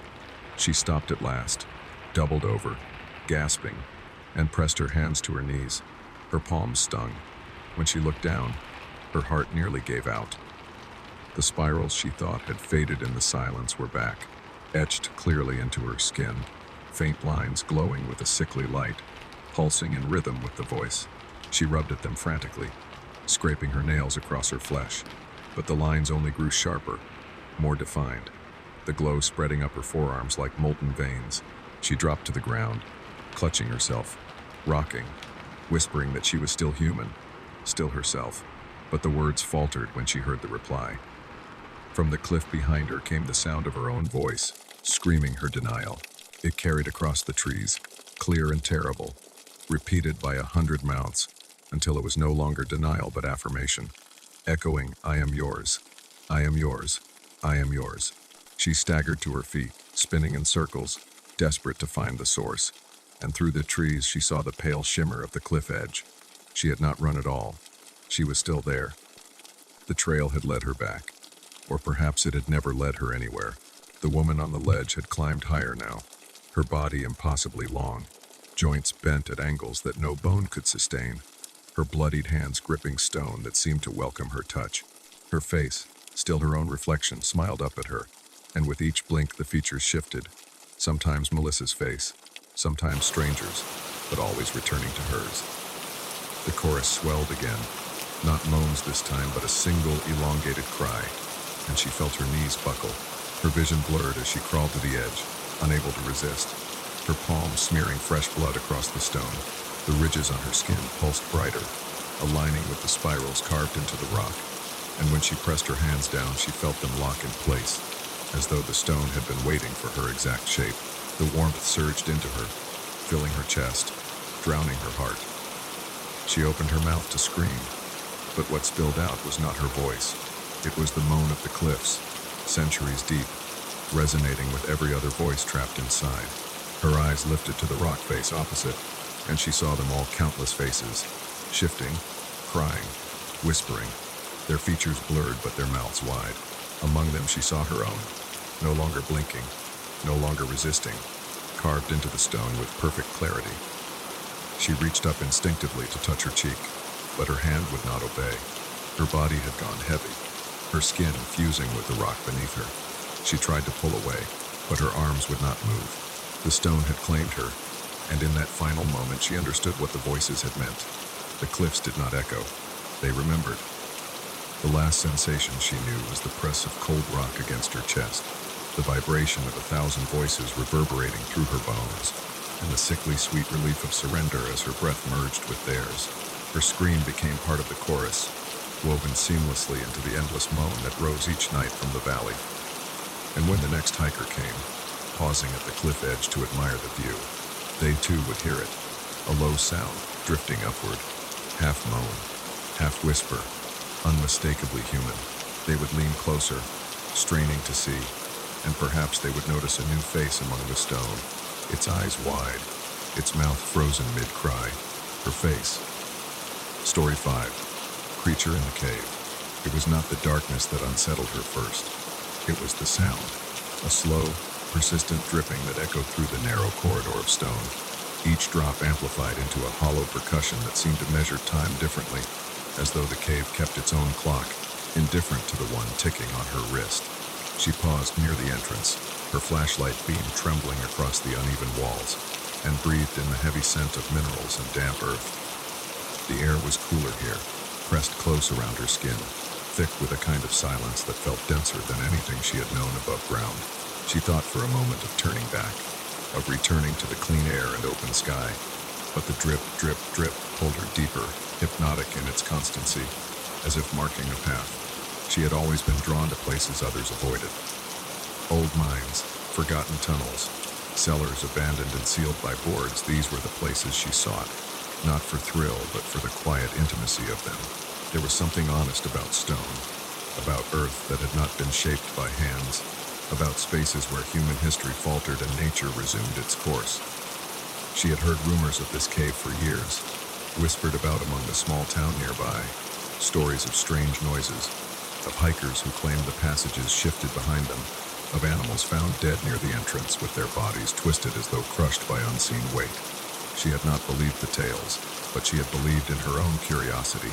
Now, as she stepped forward, the beam of her light wavered across surfaces that gleamed faintly with moisture. Stalactites drooped from the ceiling like rows of jagged teeth, dripping steadily into shallow pools that rippled at her approach. She crouched to run her fingers along one, feeling the chill of the water, the rough texture of stone smoothed by centuries of time. The contact steadied her, reminded her she was still in a place she could name: geology, erosion, mineral buildup, facts she could carry like talismans against the irrational. Yet even as she straightened, the echo of the drip altered. It was no longer random, no longer sporadic. It had shifted into rhythm, a steady beat that mimicked the cadence of footsteps. She froze, holding her breath, listening hard. The sound continued, slower than hers, deeper, resonating from somewhere further inside. Her pulse thudded in her ears, and for a moment she wondered if she was hearing only herself reflected back. But the spacing was wrong, the weight too heavy. Someone or something was walking. She raised the beam higher, sweeping it across the ceiling, the walls, the narrowing path ahead. Nothing moved. Shadows crouched, thick and heavy, but they did not stir. She took a single step forward, and the echo answered, one step later, as though mimicking her. Her throat tightened. She told herself it was coincidence, a trick of acoustics. But when she took another step, so did it. The passage bent, curving left into deeper darkness. She felt the press of stone close around her shoulders, the walls narrowing, the ceiling lowering until she had to hunch. The air grew damp, heavy with the scent of rot now, layered atop the mineral tang, as though something long dead lingered nearby. Her hand shook as she lifted the flashlight, and the beam quivered across the bend. For a second she saw only bare rock, then something shifted. A shadow detached itself from the wall and slipped just beyond the reach of light. Her breath stuttered. She called out before she could stop herself. "Is someone there?" The cave answered with silence. Then faintly, the drip resumed, but no longer in rhythm. Faster now, more insistent, almost like the sound of breath catching. A gasp repeated endlessly. She took another step, compelled more by dread than bravery, and when the light cut across the stone again, she saw markings etched faintly into the wall. Not carvings, scratches. Long grooves torn deep, as though claws had dragged through the surface. She pressed her palm against the grooves, wincing at the roughness, at how fresh they felt, edges sharp enough to catch her skin. She jerked her hand back, but the grooves seemed to vibrate faintly, as if whatever had made them still lingered nearby. The echo of footsteps returned then, closer, heavier, but when she spun the beam behind her, the passage lay empty. The entrance now nothing more than a pinprick of light swallowed by the distance. She realized she had gone further than she thought, deeper than she intended. The drip quickened. The scratches seemed to multiply under her beam, covering more of the wall than before. Spirals upon spirals gouged into the stone. Her breath came fast, fogging in the cool air. She told herself she would go no further, that she would turn back, but her feet betrayed her. She stepped into the bend, her light trembling across the passage beyond, and froze. Something stood at the far end, tall and impossibly thin, its limbs too long, its posture wrong. For a moment she thought it was a shadow stretched by the beam, but then it moved slow, deliberate, turning its head toward her though no features marked its face. She staggered back, the beam wobbling, catching glimpses of its arms brushing the walls, leaving new scratches as it slid closer. The sound it made was not footsteps now, but a low, keening wail that rose and fell in rhythm with the dripping water. Her hand fumbled for the pack at her hip, desperate to anchor herself with some familiar object. But the pack was gone. She must have dropped it somewhere in the twisting corridors behind. The realization sank through her with the finality of a stone into water. She was alone here, alone with it, and the cave had only just begun to open its mouth. The figure at the far end did not vanish when she blinked. It waited, unmoving, tall and skeletal, its limbs pressed too close against the narrowing walls, as if the stone itself had been molded around it. She raised the flashlight higher, the beam trembling across its outline, but the light seemed to slide off its surface, refusing to hold. It was there, undeniable, yet her eyes rebelled against it, skittering away as though her mind wanted to protect itself from the shape. She staggered back a step, her boot striking loose gravel that clicked sharply against the floor, and the sound rang out like a challenge. The figure answered by tilting its head, a motion so slow it might have been mistaken for the cave itself shifting. She forced herself to whisper, "Who are you?" But her voice came out cracked, strangled, and was immediately thrown back at her in distorted echo. "Who are you? Who are you?" The cave mocked her, layering her words with tones too deep, too high, until they no longer belonged to her at all. She tightened her grip on the flashlight, her knuckles pale, and tried to retrace her steps, but the corridor behind her did not look the same. The walls had pressed closer, the ceiling sagged lower, and the pinprick of daylight at the entrance was gone, swallowed by shadow. She spun, desperate, but the path seemed to have twisted behind her, rearranging itself. The drip returned, steady and insistent, but now it echoed from above, from cracks in the ceiling where water ran like veins. Each drop struck with unnatural clarity, louder than her own breath, until it became indistinguishable from the sound of a slow heartbeat. The creature or shadow, or whatever it was, took one step forward. The sound reverberated like thunder, though the movement was slight, and its arms dragged against the stone, carving fresh grooves that screeched like nails on glass. She winced, pressing her free hand to her ear, but the sound burrowed deeper than her hearing, vibrating in her teeth, her skull, her bones. She wanted to scream, but held the breath tight in her lungs, afraid that any sound she made would be copied, amplified, made into something else. The walls bore proof enough of that, their spirals and scratches glinting under her beam as if freshly carved. Some seemed to move when she wasn't looking directly, spirals twisting tighter, grooves deepening of their own accord, like wounds widening after the blade was withdrawn. She brushed the beam lower and froze. The ground was damp.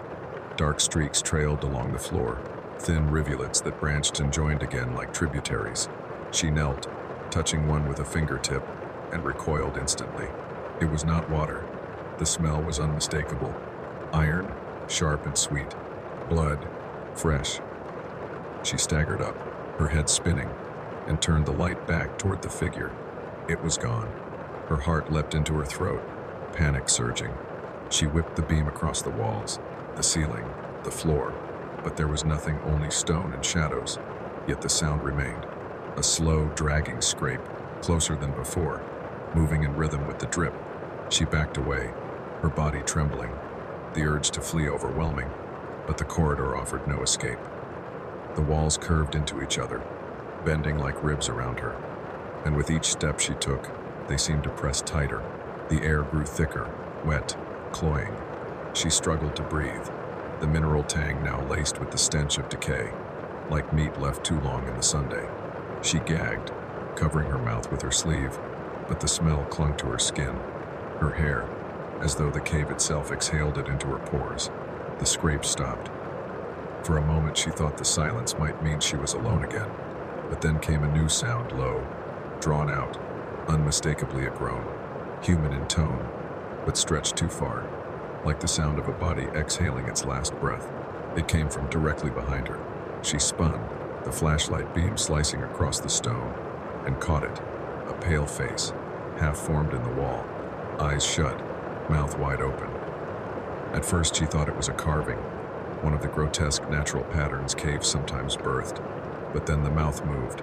It opened wider, dragging the stone with it, teeth forming from jagged shards of limestone. A moan poured out, louder now, and the face twisted as though in agony. She stumbled back, tripping over uneven ground, and the beam slid further, revealing more. Dozens of faces lined the walls, emerging from the rock, their features contorted, their mouths opening and closing in silent cries. Her chest heaved, panic flooding her veins, but the cave was merciless. The faces moved in unison, their mouths shaping words she could not hear but could feel inside her skull. They were not asking, they were summoning. The scrape returned, louder, closer, echoing from all directions now, as though whatever had been one shape had split into many. The drip quickened, falling in tandem with the scrape, becoming rhythm, becoming chant. She pressed herself against the wall, shaking, the flashlight trembling in her hand, and begged aloud, "Please, please stop." The faces stilled. For a heartbeat, the silence was total. Then, as though obeying her plea, they answered in one voice, "Stop." The word shook the cave, rattling stones loose from the ceiling, filling her ears until she cried out and dropped to her knees. Her own voice joined the echo without her consent, her lips moving in perfect synchrony with the walls. She slapped her hand across her mouth, but the sound still poured out, her throat vibrating with words she had not chosen. "Stop, stop, stop." The scrape ceased. The drip slowed. The silence returned once more. She collapsed forward, panting, her face pressed to the damp stone, tears streaking down her cheeks. When she dared to lift her head, the walls were bare again, the faces gone as though they had never been. But her flashlight beam caught new scratches at her feet. Not spirals this time. Letters. Her name. The grooves were deep, fresh, glistening. She reached for them with trembling fingers, her breath catching in her chest, and felt warmth seep into her skin, as though the stone itself recognized her touch. She staggered back, clutching her hand, but the sensation lingered, warmth pulsing through her veins like a second heartbeat. She realized then that the cave had not simply been echoing her. It had been listening. The scratches spelling her name still glistened faintly when she forced herself to look away, her flashlight beam darting frantically across the walls in search of some escape, some proof that the path she had entered still remained. But the passage behind her seemed to have collapsed into itself. The ceiling pressed lower, the walls squeezed tighter, leaving only the narrow corridor ahead, descending further into blackness. Her breath shuddered in her chest, heavy and shallow, her body fighting the truth her mind already knew. There was no way back. The drip returned, sharper now, like nails striking stone, each one echoing in a hollow chamber just out of reach. She tightened her grip on the flashlight, though her hand was slick with sweat, and forced herself forward, her boots scuffing against damp rock. The air grew colder with every step, heavy with the smell of soil and something else sour, metallic, almost like rusted iron. She knew that scent. Blood, again. It clung to the walls, seeped into the cracks, as if the cave itself bled. Her beam caught the marks of claws etched higher on the stone than before, far beyond her own reach. Grooves so deep she could fit her fingers inside them. She pulled her hand away quickly, her skin crawling, her breath fogging in the chill. The marks were fresh, too fresh. She whispered to herself, "It's not real. It's not real." But her voice was swallowed before the sound could leave her lips. Then it came, a sound that was not the drip, not the scrape, not the echo of her own fear. A sound that lived. It began low, like the rumble of shifting stone, then stretched into a drawn-out sigh, rising, splitting into fragments, until it became a groan that shuddered through the air. She froze, the hairs on her arms lifting, her heart hammering. It was not coming from the walls this time. It was coming from the darkness ahead. She raised the flashlight, her hand trembling so violently the beam jittered like a pulse. At first it illuminated only stone wet, jagged, crowded too close, but then the light shifted, and something moved. A limb, impossibly long, retreating from the beam. Another, stretching across the width of the tunnel. Her throat closed. The corridor was blocked.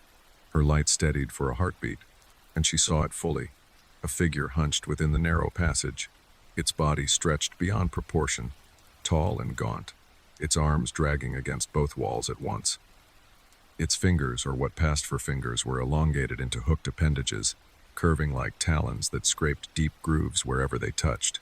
Its legs bent wrong, jointed too many times, so that each subtle shift seemed to ripple like a centipede crawling. Its head hung low, and when it tilted upward toward her, she saw that it had no face, only smooth, pale skin stretched tight across a skull too long for any human. Her scream died in her throat, trapped by terror. The creature did not lunge. It did not rush her.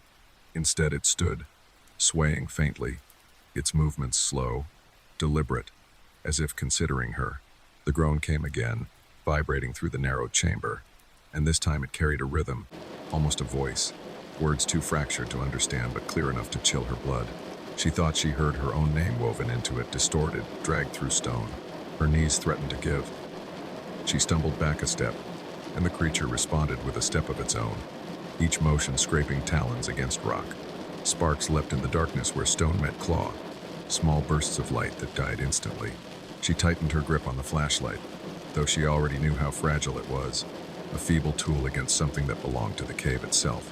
Still, she lifted it higher, shining the beam directly into the thing's featureless head. The reaction was immediate. The groan sharpened into a shriek so high it cut through her skull, a sound so violent it forced her to her knees, clutching her ears as the flashlight clattered to the ground.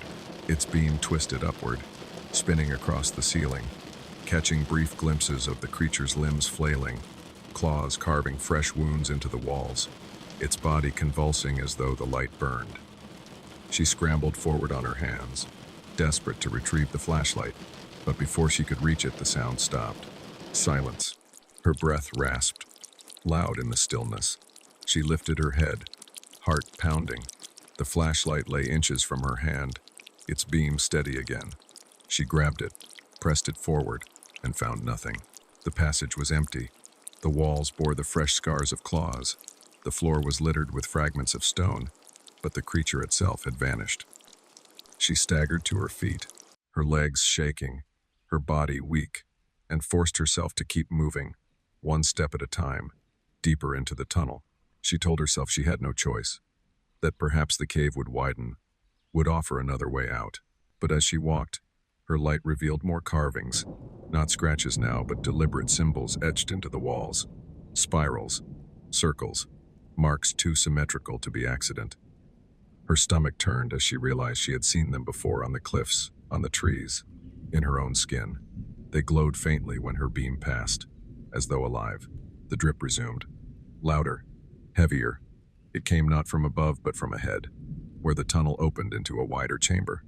She stepped inside cautiously, the beam sweeping across stone slick with moisture.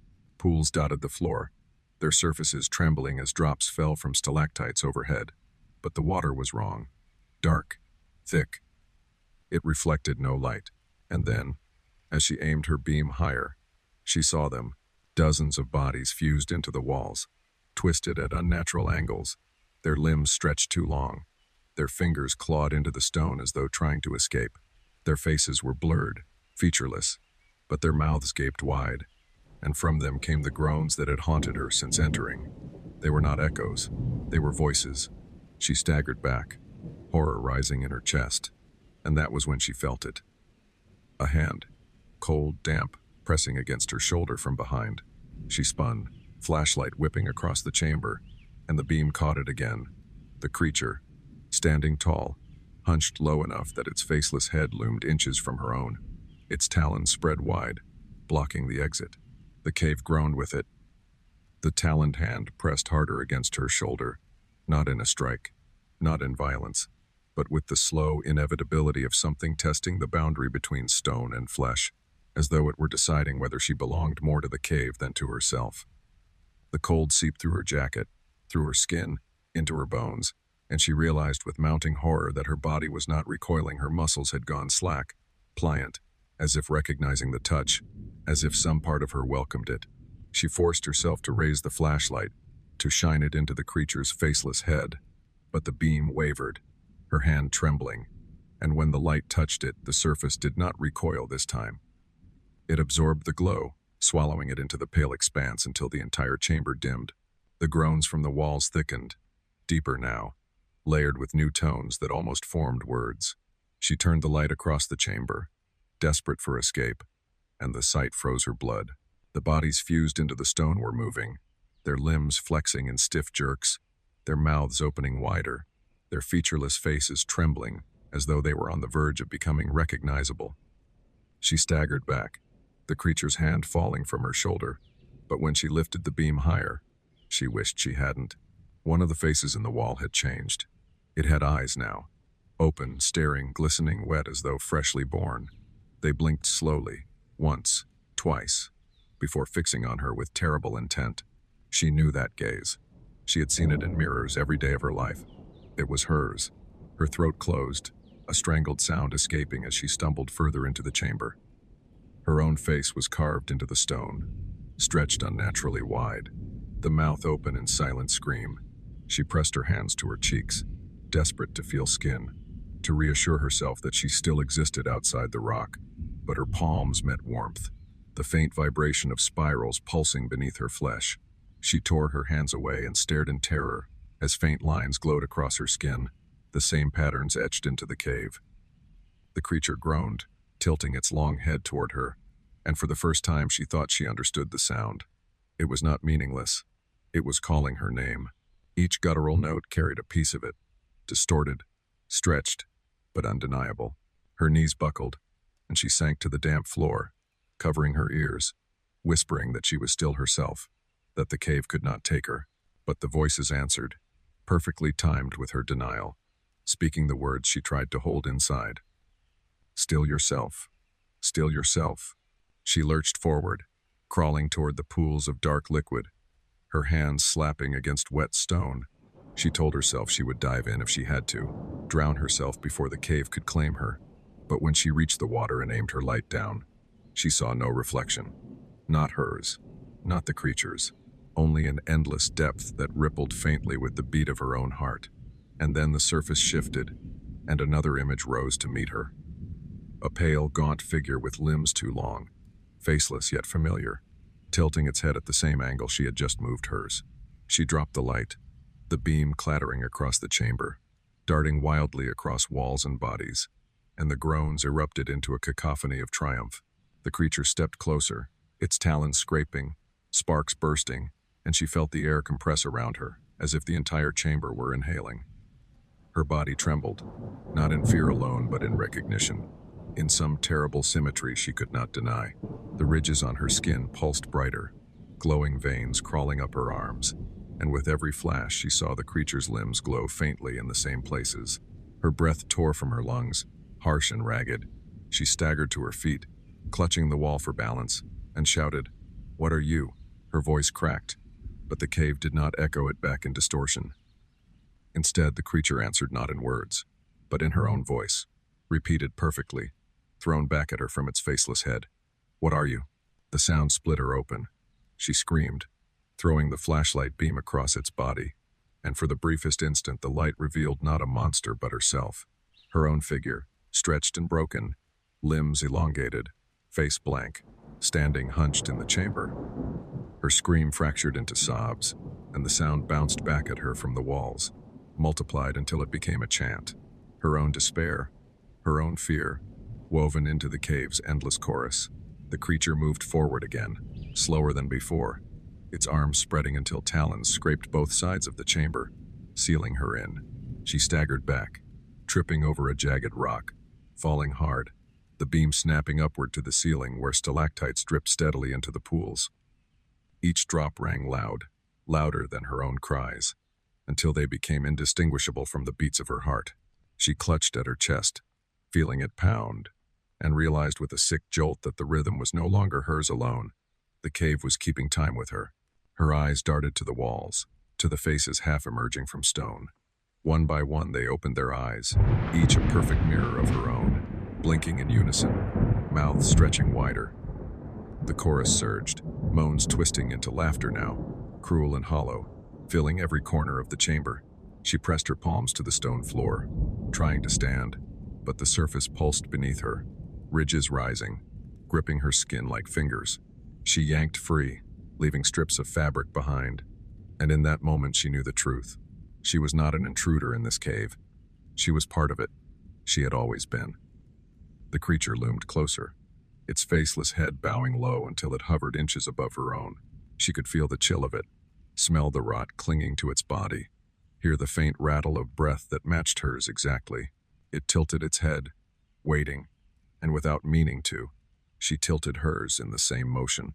Her body betrayed her, her mind fractured, and in that perfect symmetry, she saw not a monster but a reflection of what she was becoming. The cave groaned once more, louder than before, shaking loose dust and stone from the ceiling, and in the middle of that sound she heard it, undeniable, final, her own laughter, low and broken, echoing back at her from the faceless thing that now stood as her twin. The chamber shuddered as if alive, the low groan swelling until dust rained from the ceiling in fine gray veils, coating her hair, her skin, filling her mouth with the taste of earth. She coughed, but the sound that escaped her throat was not hers. It was deeper, jagged, layered, as though another voice had been laid over her own. She clapped her hands to her mouth in terror, but the sound continued, spilling between her fingers, vibrating against her teeth. When she staggered back, the creature mirrored her movement perfectly, its limbs dragging across stone, sparks flaring where talons carved new lines. It leaned closer, faceless head bowing, and for an instant the boundary between it and her dissolved. She felt its breath move through her lungs. The walls came alive around them. Faces long fused into the rock blinked awake, their eyes opening, their mouths stretching wider, groans building into a chorus that filled the chamber with a terrible unity. Some were distorted, blurred beyond recognition, but others sharpened as she looked, features taking on the unmistakable outline of human life. An old man's sagging skin, a child's hollow cheeks, a woman's parted lips. They moaned in time with one another, and when she turned toward the far wall, her stomach twisted. Her own face stared back at her, carved deep, already embedded into the cave, the mouth frozen wide. She gasped, stumbling forward, reaching to touch it, to prove it was only an illusion. But the stone was warm, pulsing faintly under her palm like living flesh. The creature moved closer, blocking the narrow exit with its elongated limbs, its posture hunched but unyielding, and its talons spread until they curved around her like bars. She tried to dart left, then right, but each movement was mirrored by its body, a grotesque dance that trapped her in perfect symmetry. The spirals carved into the floor glowed faintly under the flashlight's beam, aligning with the ridges on her arms, and when she glanced down, she saw them pulsing together, her veins brightening like molten metal, the stone answering her body's rhythm. She raised the flashlight in a final desperate act, the trembling beam catching the pale expanse of its faceless head. But this time the light did not make it shrink. Instead, the beam fractured, splitting into dozens of smaller lines that ricocheted across the walls, illuminating every face, every mouth. The light did not repel it, it revealed it. She screamed and hurled the flashlight away, its clatter lost in the roar of voices, and darkness surged back in, heavy and absolute. Something touched her wrist. At first it felt like water trickling, then pressure, then weight. She tried to jerk free, but her skin held fast to the stone. Her hand fused to the wall where she had braced herself. Panic erupted in her chest. She pulled harder, nails scraping against her own skin, but the stone would not release her. It pulsed again, in time with her heartbeat, and she felt herself weakening with each throb, as though blood were being drawn directly into the wall. Her knees buckled, her body collapsing, and both hands slapped flat against the stone, locking instantly. Her eyes darted wildly, desperate for help, but the creature only swayed, its head tilting, watching her with the patience of inevitability. And then she understood it had never been chasing her. It had been guiding her, leading her here, to this place, to this moment where resistance ended. The chorus swelled louder, groans shattering into shrieks, until the air itself seemed to vibrate. Her arms stretched painfully, bones creaking, her spine twisting against her will. She screamed, but the cry broke halfway, splitting into two voices, hers and something deeper. Her mouth stretched wider, her jaw aching, and the sound that poured out was no longer human. It was the sound of the cave. She felt her body sinking, her flesh softening into the stone, her legs locking into the floor, her arms melding into the wall. Terror burned in her chest, but beneath it came another sensation, worse than fear, relief. The warmth that spread through her was complete, unyielding, as if at last she had found where she belonged. She thrashed, fighting it, but the fight grew weaker. The cave was too vast, too old. It did not take her. It received her. Her vision blurred. Dust stung her eyes. The last thing she saw before her eyelids sealed was the creature lowering itself until its faceless head nearly touched hers. In the blank expanse where its features should have been, something shifted. For a moment she saw herself, her true face staring back, stretched wide in an expression of surrender. Then the darkness claimed her. The chamber quieted. The groans subsided into a low hum, steady as the drip, drip, drip of water returning to stone. Where she had stood, the wall bore a new impression. A fresh face, carved deep, mouth open in a cry that would never close. Far above, near the entrance of the cave, the night wind stirred the trees. A hiker passing by might have paused, hearing faint echoes drift upward from the black mouth of the cavern. They would have heard groans, moans, cries that rose and fell like breathing. If they listened long enough, they would have heard a woman's voice among them, calling, begging, laughing all at once. And if they leaned closer, straining to listen, they would have sworn the stone itself whispered their name. Story 6. The Lighthouse Without a Light. The coast of Scotland was the kind of place where the land itself seemed older than memory. The rocks dark and wet with centuries of storms. The grass bent low by winds that never stopped blowing. The sea heaving endlessly, as if it had been trying to swallow the shoreline since the first day it touched it.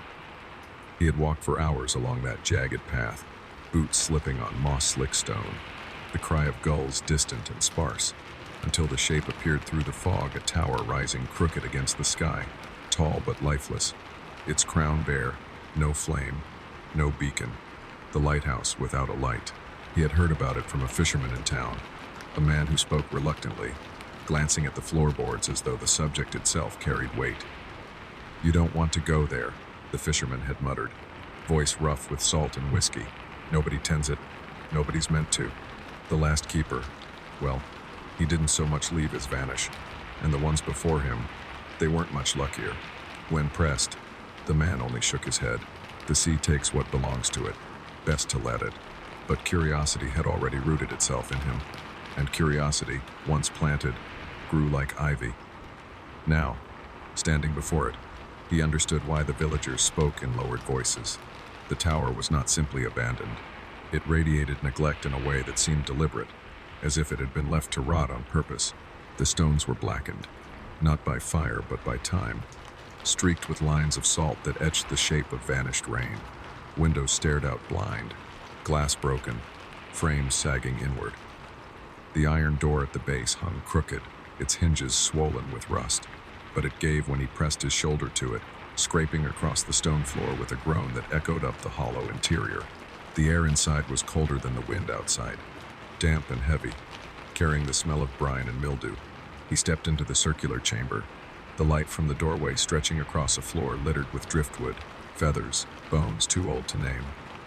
The spiral staircase wound upward along the wall, its iron steps pitted and slick, disappearing into shadow far above. He set down his pack, pulled his coat tighter, and lit his lantern. Its glow pushed the darkness back only a little, but enough to reveal what time had left behind. Along the walls, scratched into the stone, were marks, not graffiti, not words, but lines, some shallow, some deep, spiraling upward with the same curve as the staircase. At first he thought them the idle work of a bored keeper, tally marks to count the days, but the patterns were too deliberate, too neat. Each line curved into another, forming circles within circles, spirals within spirals, as though the very shape of the tower had been mirrored in its own skin. He traced one with his fingers and felt a faint warmth there, impossible in the chill air, as though the stone remembered the hand that made it. He climbed slowly, boots ringing against iron, the lantern swinging. The sound carried upward and downward, echoing endlessly, until it felt as though the stairwell itself were breathing in rhythm with him. The higher he went, the more the smell of mildew gave way to something else, a faint trace of smoke, though the lantern at the crown had not burned in decades. He paused at each landing, peering into narrow rooms where the keepers once lived. A cot rotted to splinters, a stove rusted shut, shelves sagging under the weight of damp. In one, he found a journal, its leather cover swollen, its pages stuck together. He sat on the stair to pry it open, careful, and read by lantern light. The entries began plainly enough: weather, tides, the tedium of long nights. But further in, the words grew restless. "I hear it sometimes, walking the stairs when no one is meant to walk. At first I thought it the wind, but the wind does not mimic footsteps, nor does it whisper my name." Another page. "The sea has a face. I saw it at the glass tonight, a pale shape staring back though we are far above the waves. It did not move. I did not breathe until it was gone." And another, the ink smeared. "I am not the keeper. I am the kept." The words bled into nonsense after that, loops and spirals drawn over whole pages, the pen tearing through parchment. He shut the journal quickly, the skin on his neck prickling, and told himself it was only madness, only the isolation of men who spent too long alone. Yet when he stood, lantern raised, he thought he saw the spiral marks on the wall shifting faintly, curling tighter. He climbed higher. The air thinned, damp giving way to a dryness that smelled of dust and something older, like burnt oil. The lantern light caught rusted railings, narrow windows framing the endless churn of gray sea. At last he reached the final landing, the iron door that opened into the lantern room. He pressed it with his shoulder, and it groaned wide. The chamber was empty. The great lamp had been removed long ago, leaving only the iron base and the shattered glass of its housing. Wind shrieked through the cracks, rattling shards across the floor. He stepped inside, circling slowly, the lantern trembling in his hand, and peered out through the gaps. The sea spread endless below, heaving and black, waves striking the rocks with dull thunder. But when he turned, he froze. The glass was whole in the reflection. He blinked, staring into a window where the lantern light caught his own face, distorted by ripples in the pane. Yet the glass was not broken. It was smooth, perfect, reflecting not only him but the chamber whole restored, burning with light that did not exist in the room behind him. In the reflection, the lamp was lit, blazing with white fire, casting beams across the night, and standing behind him, reflected in the glow, was a figure, tall, gaunt, dressed in the coat of a keeper. He spun around. The chamber was empty. When he looked back, the figure was still there, closer now, its face pale and blank, eyes as empty as the lantern crown. He stayed frozen in the lantern room, his breath clouding in the air, one hand clutching the railing as though the thin iron could anchor him to reality. The reflection still burned in the glass, though the chamber around him was bare. His lantern cast only a feeble glow across shattered shards, but in the reflection, the beacon blazed so brilliantly it painted the sea white, and the figure, gaunt, pale, coat flapping though no wind touched it, stood closer now, its face just behind his shoulder, its eyes blank sockets filled with light. He staggered back, slamming into the rusted base of the lamp, and the reflection wavered, rippling as though the glass were water. He forced himself to turn away, to focus on the real chamber, where the sea howled through broken panes and the floor crunched under glass. Empty, always empty. He shut his eyes, willing calm, telling himself the fisherman's stories had primed his imagination, that solitude and old stone could warp perception. When he opened them again, the reflection had gone. The glass was broken once more, jagged edges glinting in lantern light. Nothing more. He exhaled a long, shaky breath, knelt to steady himself, and tried to convince his pulse to slow. It was then he heard it, footsteps spiraling upward on the stairs below. At first, faint, distant, almost swallowed by the sea wind, but steady, deliberate, climbing. He rose slowly, the lantern trembling in his hand, and crept to the doorway. The stairwell wound down into shadow, each curve vanishing into dark, yet the sound carried clearly boots striking iron in rhythm. He waited, lantern held high, expecting the glow of another light to rise, expecting a voice to follow. None came, only steps, heavy and unhurried, closing the distance. "Hello?" he called, his voice raw in the confined air. "Is someone there?" The steps stopped instantly. Silence crashed down, thick and complete, pressing against his ears until he almost believed he had imagined it. He lingered in the doorway, heart hammering, straining to hear. For a long moment there was nothing but the sea. Then, softly, a single step echoed again, and another.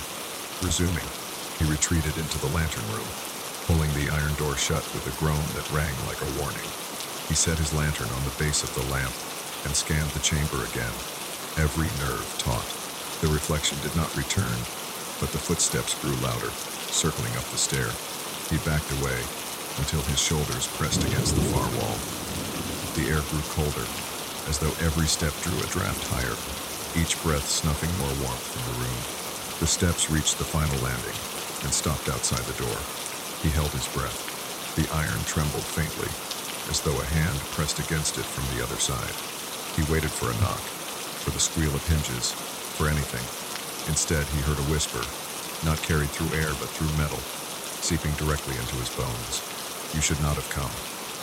His chest seized, every instinct urging him to bolt, but the stair was blocked, and the sea below offered no mercy. He gripped the lantern with both hands, its thin light flickering against his own trembling shadow, and forced himself to speak. "Who are you?" The silence held long enough to unravel him, until the iron door groaned open by inches. The stairwell beyond was empty. No figure, no lantern, just dark, and the sound of the sea far below. Yet the cold poured through as though something unseen had slipped past. He lunged forward and slammed the door shut again, his breath ragged, but when he turned, he froze. The journal he had left half buried on a lower landing sat now on the iron base of the lamp. Its swollen pages hung open, fluttering though no wind touched them. He edged closer, every muscle stiff with dread, and saw the words written there had changed. No longer weather notes or spirals. The ink was fresh, wet enough to smear. It spelled his name. He reeled back, shaking his head. It was impossible. The journal was decades old, the hand that had written it long gone. Yet the letters were unmistakable, dark and deliberate, curling across the page as if written seconds ago. He reached to close the cover, to end the sight, but the ink shimmered and began to bleed, running across the paper, dripping onto the iron base. The drops fell heavy, thick, not black but red.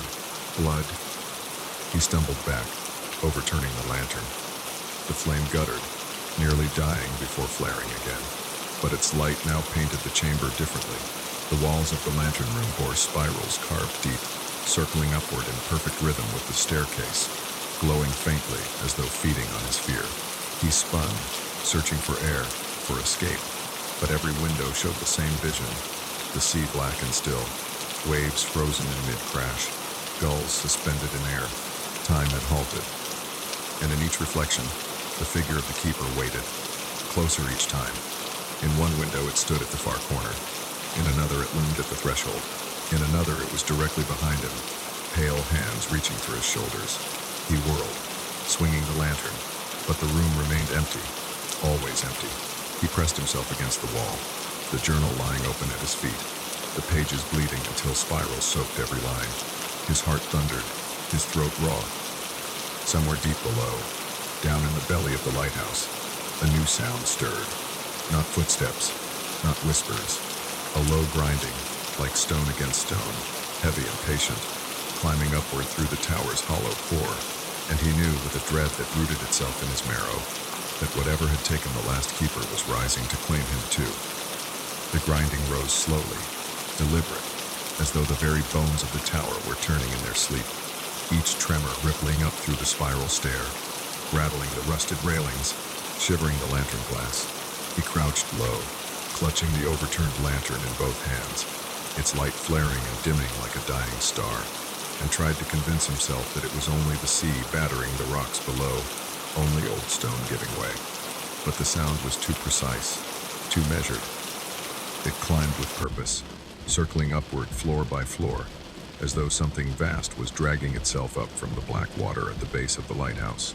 The journal still lay open on the lamp's iron base, its pages soaked with ink that looked like blood, spirals spreading outward until they blurred together into one unbroken coil. He could not bring himself to close it. The letters seemed to shift when he looked away, spelling words that vanished before he could grasp them, until finally he realized he was reading without turning a page. New entries were appearing, line by line, in a hand that mimicked his own. "You are the keeper now." His breath caught, lantern slipping from his fingers. It rolled across the floor, the flame guttering dangerously before flaring higher, its glow crawling along the walls. The spirals carved into the stone seemed to writhe under the light, contracting and expanding like lungs. He staggered to the nearest window, desperate for fresh air, but what he saw drove the breath from his chest. The sea was gone. The horizon was gone. There was only black water stretching infinitely, motionless, as if the lighthouse floated alone in a void. And there, in the reflection of the glass, the keeper stood, closer than ever. The pale figure pressed its hands against the other side of the window, blank eyes burning faintly with light, coat hanging as though soaked. Its mouth was nothing but a line, but when it moved, the sound seeped through the glass low, drawn out, not spoken but exhaled. "Stay." He stumbled back, colliding with the lamp base, heart hammering in his ears. He spun toward the stairwell, but the iron door was gone. The archway remained, but beyond it was only more spiral stone, leading downward into a hollow that should not exist. His lantern's glow was swallowed by the dark, showing only a fraction of the descent, yet he heard it clearly. Footsteps, impossibly heavy, echoing upward. He turned again, desperate for escape, and froze. The figure no longer lingered in the reflection. It was in the room. It stood between him and the broken glass, tall enough that its head nearly brushed the ceiling, its limbs long and stiff, its body gaunt but unyielding. The coat that hung from its frame dripped with brine, though no moisture spread across the floor. Its face remained blank. No eyes, no mouth, only pale, stretched skin. But even without features, he felt it staring directly into him, seeing through the marrow of his bones. His breath shuddered, his body rigid. The journal at his feet flipped pages wildly, though no wind touched it. Lines of spirals tore across paper faster than he could follow. until one message emerged clear, sharp, written in ink so dark it gleamed like oil. Do not run. It follows. He raised the lantern instinctively, thrusting the beam into the figure's faceless head. For the briefest instant, its form fractured, not vanishing but splitting into reflections. Around the chamber it multiplied, one keeper at the stair, one at the window, one looming directly overhead. Each stood rigid, each tilting its head at the same slow angle, movements perfectly synchronized. His mind reeled, his stomach clenched, bile rising in his throat. He backed toward the shattered glass, half thinking to throw himself into the sea.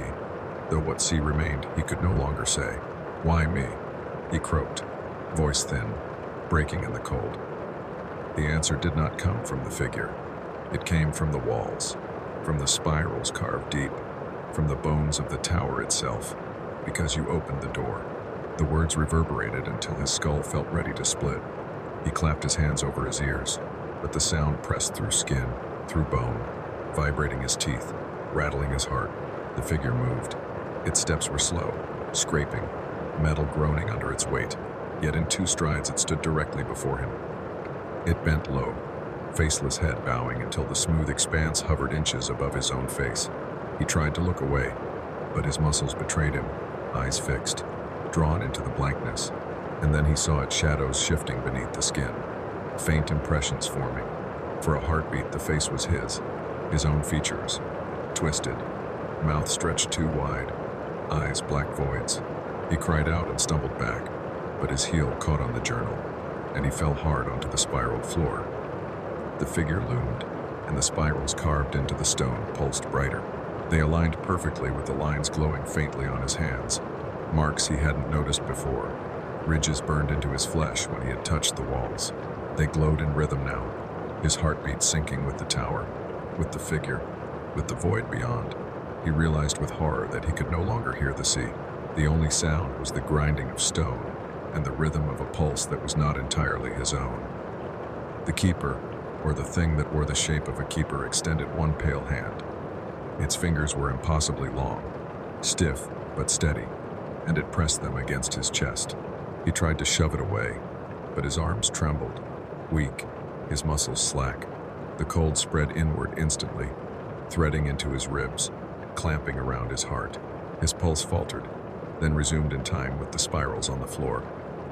He gasped, and the sound was echoed instantly from the walls, then again from the figure, until it seemed he was hearing not one breath but a chorus of his own. The journal snapped shut on its own, the sound sharp as a gunshot. When he looked again, it had vanished. Only the figure remained, hand pressed to his chest, faceless head tilted as though in patience. And then the grinding stopped. The silence was heavier than sound. He realized he could no longer tell whether the figure stood above him or whether he was already inside it, whether the spirals carved into the stone surrounded him or had always been carved into his skin. His lantern guttered low, casting one last sickly beam across the room, and in the glass of the window he saw the truth. The beacon burned, the light turned, and at its center stood not the keeper, not the figure, but himself. Eyes blank, mouth gone, body swaying with the endless rhythm of the tower. He pressed his back to the wall, lungs heaving, but the wall no longer felt like stone. It pulsed faintly under his shoulders, warm as living flesh, rhythm steady as a heartbeat. He jerked away and stumbled forward, but wherever he moved, the same sensation followed: floor, railing. Even the rusted iron of the lamp base carried that slow living thrum. The tower was not stone at all. It was a body. It had always been. And he was inside it. The figure loomed only feet away, but he could not tell now where it ended and where the spirals began. Its hand remained against his chest, not crushing, not violent, but inexorable, sinking colder with each breath until his own heartbeat fell in line with its rhythm. His veins glowed faintly, pale threads beneath his skin, spirals etched across the backs of his hands and wrists like brands. He clawed at them, scraping his nails, but the marks would not fade. They pulsed brighter when he fought, as though feeding on his panic. He lurched toward the stairwell, desperate to descend, but where the iron door had been was now only wall, seamless, spiraled stone, no hinge, no handle. He beat against it with both fists. The sound swallowed instantly, no echo. When he turned, gasping, The windows offered no escape either. They had sealed with thick panes of glass, whole again, unbroken, but the view they framed was wrong. The sea moved, but it did not move as water should it float upward, black waves climbing the sky, swallowing gulls suspended in endless ascent, and in every pane the reflection of the figure waited, its blank face closer, closer, until in one pane he saw it breathing against the glass. He staggered back, nearly toppling over the lamp base. His lantern lay guttering, flame shrinking, shadows spreading like ink across the walls. In the dark his hearing sharpened, and the sound of footsteps resumed, not from the stair, from above. He lifted his gaze slowly, dread curdling in his gut. The ceiling beams shuddered as weight shifted across them, deliberate, slow, until the boards sagged. Dust sifted down like ash, and then something pressed against the ceiling from the other side. Long fingers, 5, then 10, stretching through cracks, clawing gently as though testing the shell of an egg. He cried out, stumbled for the journal, but it was no longer there. In its place lay only a single scrap of paper, edges curled and wet, words scratched so violently the pen had torn through. He bent to see it, every nerve screaming not to, but his body obeyed anyway. 4 words scrawled in heavy ink. "You are the light." He dropped the scrap, bile rising in his throat. The figure stepped closer, its movements unhurried, the sound of its boots hollow and metallic though it wore none. It tilted its head, faceless gaze locking onto him, and he felt the skin on his own face tighten in mimicry. His jaw clenched, then slackened. His eyes burned as though something pressed from behind. Seeking to push out, he stumbled to a window, searching for his reflection, needing to prove himself still his own. What stared back was not. His face had blurred, features softening into smooth, pale skin, eyes fading into blank, lightless hollows. He recoiled, striking the glass with both hands, desperate to break it, but it did not shatter. Instead, it rippled, liquid, and his palms sank through. For a heartbeat, he felt the icy sea beyond, endless and patient. Then he yanked back, screaming, salt water dripping from his hands. The spirals on his skin gleamed brighter now, carved deeper into flesh, glowing white-hot like brands hammered in from within. The figure moved until it stood directly over him, blank head bowing, pale hand reaching once more. He tried to crawl away, legs weak, but the floor gripped him, spirals rising like ridges to hold his knees, his ankles. The stone was no longer passive, it was keeping him, as it had kept the last. He fought against it, raw cries tearing his throat, but the only answer was his own voice echoing back, stretched deeper, lower, as though the tower had claimed his sound already. "Please," he whispered, though he knew no mercy waited here, and the figure leaned lower, faceless head nearly brushing his own, and for the first time he heard its voice not in reflection, not in echo, but directly, pouring into his bones. "You are the keeper. You have always been."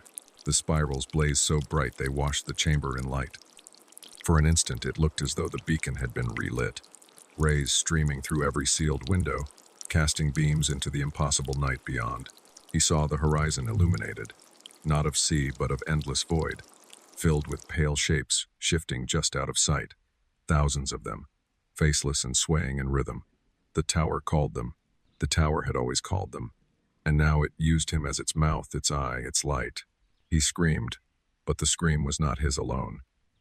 It tore through him in harmony with the grinding of stone, the moans of the sea, the endless chant of keepers before him. The sound shook the windows, rattled the railing, reverberated across the void, and when it ended, he was no longer certain whether it had been inside his throat or outside the world. The figure straightened, its task complete, its pale shape dissolving into the walls, until only spirals remained where it had stood. He collapsed against the lamp base, chest heaving, hands trembling. His body was his, he told himself, his voice still his. Yet when he looked once more at his reflection in the glass, the truth seared him hollow. The beacon still burned, and at its center, his own faceless shape swayed in the glow. The light burned without flame, a pale, blinding glow that spilled from the shattered lamp as though it had never been broken. It washed the chamber in brilliance, dissolving the shadows into nothing, but the light offered no warmth. It was cold, piercing, a radiance that felt less like illumination and more like exposure, as though every hidden thought, every buried fear, had been dragged into view. He stood at the center of it, shoulders bowed, chest heaving, his skin etched with spirals that pulsed in rhythm with the tower itself. He wanted to turn away, to cover his eyes, but the light did not allow such gestures. His muscles were not his own anymore. He lifted his hands and saw them trembling, the veins beneath his skin bright as molten threads. The spirals burned into his flesh, glowing brighter with each pulse. When he tried to clench his fists, they spread instead, fingers splayed wide like the talons he had seen scratching stone. His breath came ragged, but it was not alone. Each exhale echoed a dozen times, then 100, until the air itself vibrated with his voice, or with voices that had become indistinguishable from his. He staggered to the window, drawn by some compulsion, and when he gazed outward, he saw the beams of the beacon cutting across the void. The sea below was no sea. It churned with pale figures rising and falling in unison, faceless and long-limbed, their bodies swaying like kelp in a current too deep to see. The light swept across them, and wherever it touched, they lifted their heads, tilting in the same slow angle the keeper had shown him. They did not flee from the beam. They followed it. They worshipped it. They obeyed. His mouth opened, though he willed it shut, and sound poured out. A low groan, deep as the grinding of stone, layered with whispers he did not recognize, a language too old for his tongue but spoken through him nonetheless. It rolled out across the void, carried on the light, and the faceless shapes below answered with one voice. The tower shook, beams rattling, spirals blazing. He clutched at the window frame, desperate to steady himself, and when he glanced down, he no longer saw his reflection. He saw the blank visage of the figure who had haunted him, who had waited in glass and shadow. It looked back at him from the pane, faceless but unmistakably his. He turned away, but the truth followed. Every window showed the same image. His body stretched, his features erased, his form swaying with the rhythm of the beacon. The chamber groaned as if satisfied, and the iron base of the lamp pulsed once, twice, before going still. The journal was gone. The scrap of paper was gone. Only the light remained, constant, eternal, alive. Time faltered. He did not know how long he stood there, breathing in rhythm with the tower, the spirals on his skin glowing until he could no longer see where flesh ended and stone began. The hunger of the lighthouse had passed its question, and his answer had been taken. He was no longer visitor. He was no longer man. He was the keeper. Far below, the fisherman's boat drifted along the coast. The man glanced up through the mist, expecting darkness where the ruined tower lay, but instead a pale beacon cut the night. Its beam swept slow and deliberate across the waves, illuminating rocks slick with spray, guiding him closer. He muttered a prayer of thanks, steering toward the light, forgetting his own warning given only days before. He did not notice that the glow was not warm flame but a cold radiance that burned too white, nor that the rhythm of the beam seemed to match the beat of his own heart. He did not notice that every sweep of light drew him closer not to safety but to the rocks that waited hungrily below. Inside the lantern room, he, the man who had come only to see, only to satisfy his curiosity, felt the stirrings of something vast within him. His voice no longer his body no longer bound, his thoughts fading into the endless rhythm of stone and sea. He pressed his hands against the glass as the fisherman's boat drew nearer, faceless head tilting with patient inevitability. He wanted to shout a warning, to tell the man to turn back, but the sound that escaped him was only the groan of the lighthouse, endless and unyielding. The light turned, the beam swept again, and another soul was drawn into its orbit. The tower had its keeper now. It would always have its keeper, and when the time came, when the stone grew hungry again, the light would call out across the sea, guiding another curious soul to climb the spiral stair, to open the rusted door, to stand in the beacon's glow and learn too late the truth. The lighthouse without a light had never been dark. It had only been waiting. Story 7. Creature beneath the ice. The lake stretched out like a sheet of glass, frozen into stillness so complete that it seemed less a body of water than a mirror laid flat beneath the sky. He had driven all morning along back roads dusted with snow, passing stands of birch and pine that grew thinner with each mile, until the last cluster of cabins gave way to open wilderness. Here in northern Minnesota, winter held the land in a grip that was absolute, silent, and patient. The thermometer on his dashboard had hovered just below zero, and when he stepped out into the biting air, every breath turned instantly to vapor, rising like a ghost from his mouth. The ice groaned faintly under his boots as he crossed to the center, carrying his auger and sampling kit, each step deliberate, careful, as though walking on the thin line between worlds. He was a field biologist by trade, accustomed to long nights in makeshift tents, accustomed even to the peculiar solitude of lakeside research. He had studied freshwater ecosystems for years, tracing the slow migrations of fish through sonar and net, and though the work was rarely glamorous, it demanded rigor. He trusted in rigor, in data, in the surety of things that could be measured, weighed, cataloged. That was why he had come. There were reports unverified, anecdotal of odd behavior in the fish here, of nets torn without explanation, of sonar registering impossible returns far deeper than the lake's modest depth should allow. Fishermen in town whispered about it, shaking their heads, but he had smiled, thinking only of undiscovered species, of the thrill of publishing findings that could push his career forward. The lake was a mystery, yes, but one that could be solved with patience and science. He set down his pack, anchored the auger, and began to drill. The bit chewed into the ice with a steady grinding that echoed outward, loud in the vast quiet. Shavings scattered across the surface like pale sawdust, and after a few minutes the blade cut through, releasing a sharp plume of air that smelled faintly metallic. He crouched over the opening, brushing aside slush, and lowered his probe into the darkness. The cable unspooled smoothly, meter after meter, until the device flickered on his monitor, its sonar pulse pinging back a map of the depths. He expected the familiar contours 30, maybe 40 feet, but the screen glowed strangely, the readings jittering. The probe had dropped deeper than anticipated. 50 feet, 60, then more. He frowned, tapped the screen, adjusted the calibration. Perhaps the bottom sloped more steeply here. Lakes could be deceptive. Yet the numbers kept climbing, the pulse echoing slower, as though swallowed by vast emptiness. 100 feet, 120, he muttered under his breath, shaking his head. The maps had been clear this lake was shallow. It should not be possible. He leaned closer to the monitor, breath fogging the display, and that was when he heard it.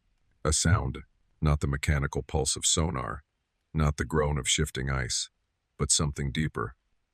A resonance rising from beneath, low and drawn out, almost like the call of a whale carried through miles of water. It vibrated through the auger, through the cable, up into his gloves, into his bones. He froze, one hand hovering above the reel. The sound faded, then returned, louder this time, rolling upward through the ice until the surface itself seemed to tremble. He pulled the probe up quickly, but the cable resisted, taut as though snagged. He braced his boots against the ice, hauling, and for a moment he thought he felt a tug in answer, as if something below was pulling back. When the device finally broke the surface, water splashed across his gloves, already freezing into crystals. The probe casing was dented, deep grooves scoring its sides, as though something with claws had raked it. He stared, heart hammering, every rational explanation collapsing. He glanced toward the horizon, but the lake remained empty, endless white under the pale sky. No movement, no sign of anything alive, yet his ears still rang with that sound, deep and mournful, like a voice carried from the abyss. He wiped the probe clean, set it down, and told himself it had only struck rock, that the sound was only pressure shifting through the ice. But when he bent to peer into the hole, he saw movement.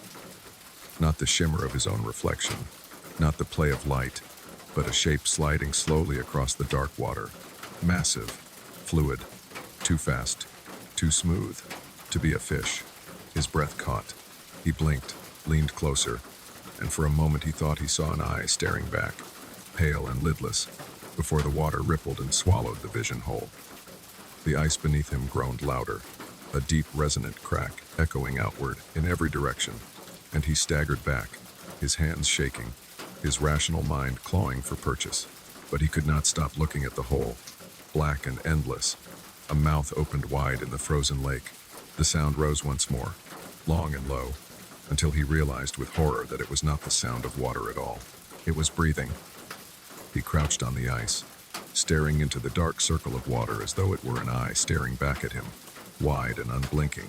The sound of breathing, if that was what it truly was, still echoed faintly in his chest, a vibration more felt than heard, each exhale carrying the weight of something vast. He pulled his probe away, set it gently on the frozen surface, and reached for the second device in his kit, a small submersible camera encased in reinforced glass. He had used it before in murky lakes to track sturgeon, to follow schools of perch, to document the quiet habits of creatures that never broke the surface. It had never failed him. He lowered the camera into the hole, cable unspooling, its small light flickering against the black water. The monitor strapped to his wrist came alive with the gray static of particles drifting in the current, then steadied, showing the featureless descent. He expected silt, weeds, perhaps a scattering of fish. Instead, he saw only empty darkness, the camera's light absorbed after only a few meters. He adjusted the focus, his breath fogging in the cold, but the screen remained stubbornly blank. Then, sudden as a hand pressed against glass, a shadow swept past. He jerked upright, nearly dropping the cable. The screen wavered, the light catching only the edge of something immense. Scales or skin he could not tell, moving with a grace too smooth for its size. He leaned closer, pulse thundering. The shape curved away, disappearing into black, but not before he caught a glimpse of smaller bodies scattering in panic, fish dozens of them darting upward, their movements frantic, as though fleeing a predator far larger than themselves. On instinct, he reached for the fishing line he had set earlier, the line quivering faintly where it pierced the ice. He hauled it up, expecting the usual resistance of a hooked perch. Instead, the line snapped taut, nearly yanking the rod from his hands. He braced his boots, pulled hard, but whatever was on the other end was no fish. The line thrummed with impossible weight, bending the rod until it creaked. He hauled with all his strength, breath tearing in his throat, and for a moment he thought he felt it give. Then the tension vanished, slack whipping upward, the hook bare. He fell backward, landing hard on the ice, the rod clattering beside him. His gloves were slick with water and something else slime, thick and clear, clinging to the line. He stared at it, breath heaving, the rational part of his mind scrambling for explanations. Algae, residue, anything but what it felt like mucus from a living thing.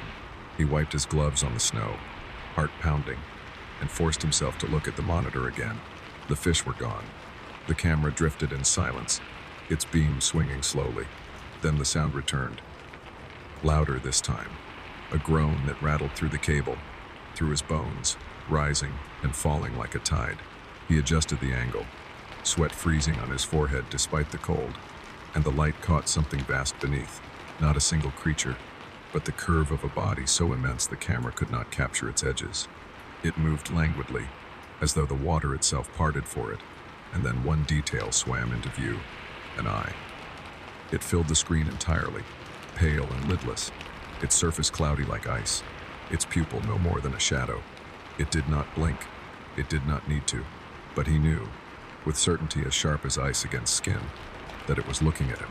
He scrambled back, cable spooling rapidly, the camera rising, but before it cleared the water, the screen flickered. For a split second, he saw his own reflection in the lens, distorted, pale, lips parted in terror. And then the signal cut, static filling the screen. The cable jerked once, twice, before going slack. He hauled it up frantically, but the camera was gone. Cable severed clean, the end wet and frayed. The ice beneath him groaned again, louder than before, spreading in a long crack that raced outward from the hole. He leapt to his feet, breath sharp in the frozen air, scanning the lake. Fissures spidered across the surface, each one accompanied by that same low resonance, until the ice itself seemed to breathe with the thing beneath. He staggered back toward the shore, boots slipping, kit dragging at his shoulder, but the sound followed him. He stopped halfway, chest heaving, and dared to look down. Through the cracks, thin and jagged, he saw movement. Shadows sliding beneath the ice, faster now, circling, their shapes distorted by the refraction but unmistakably massive. He stumbled backward, panic rising, but no matter which way he turned, the shadows followed, pacing him beneath the frozen surface. The wind picked up suddenly, howling across the lake, carrying with it a faint echo of the groan.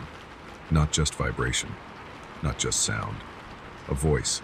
It whispered his name, stretched and hollow, pulled upward through the cracks.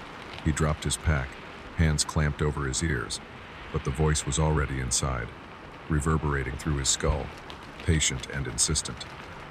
He squeezed his eyes shut, whispering to himself that it wasn't real, that it was wind and fear, nothing more. When he opened them, the cracks had widened. Water seeped through in dark rivulets, freezing instantly at the surface. The hole where he had drilled now seemed wider too, its edges crumbling, the black water spreading as though the ice itself were being eaten away from below. He forced himself to move, stumbling toward the safety of shore, but the ice moaned under each step, threatening to give. He risked one last glance behind.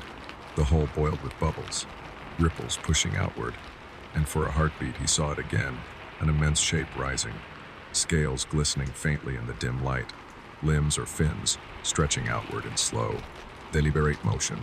Too large, too close. The ice cracked beneath his boots, and the whisper came again, clearer now, the word unmistakable. Stay. The crack beneath his boots split wider with a gunshot crack that ricocheted across the lake, echoing out into the frozen emptiness until it felt as though the whole world had fractured at once. He lurched forward instinctively, arms out for balance, the pack slipping from his shoulders and skidding across the ice before vanishing into a fissure that swallowed it without sound. The surface beneath him flexed, not with the sudden violence of shattering, but with the slow, patient rise of something vast pressing upward from below, each shift accompanied by a deep groan that resonated through his chest. He staggered, boots sliding, eyes darting toward the distant shoreline so close and yet impossibly far. The birch trees along the edge distorted by haze, unreachable across the trembling sheet that threatened to dissolve at any step. The hole he had drilled only minutes before was no longer a neat circle. It had widened, its edges jagged, water sloshing violently as if boiled from below. Bubbles rose in rapid bursts, scattering froth that froze the instant it touched the air. Beneath that churning darkness something moved. Not the quick dart of a fish, but the deliberate swell of a mass too large to grasp.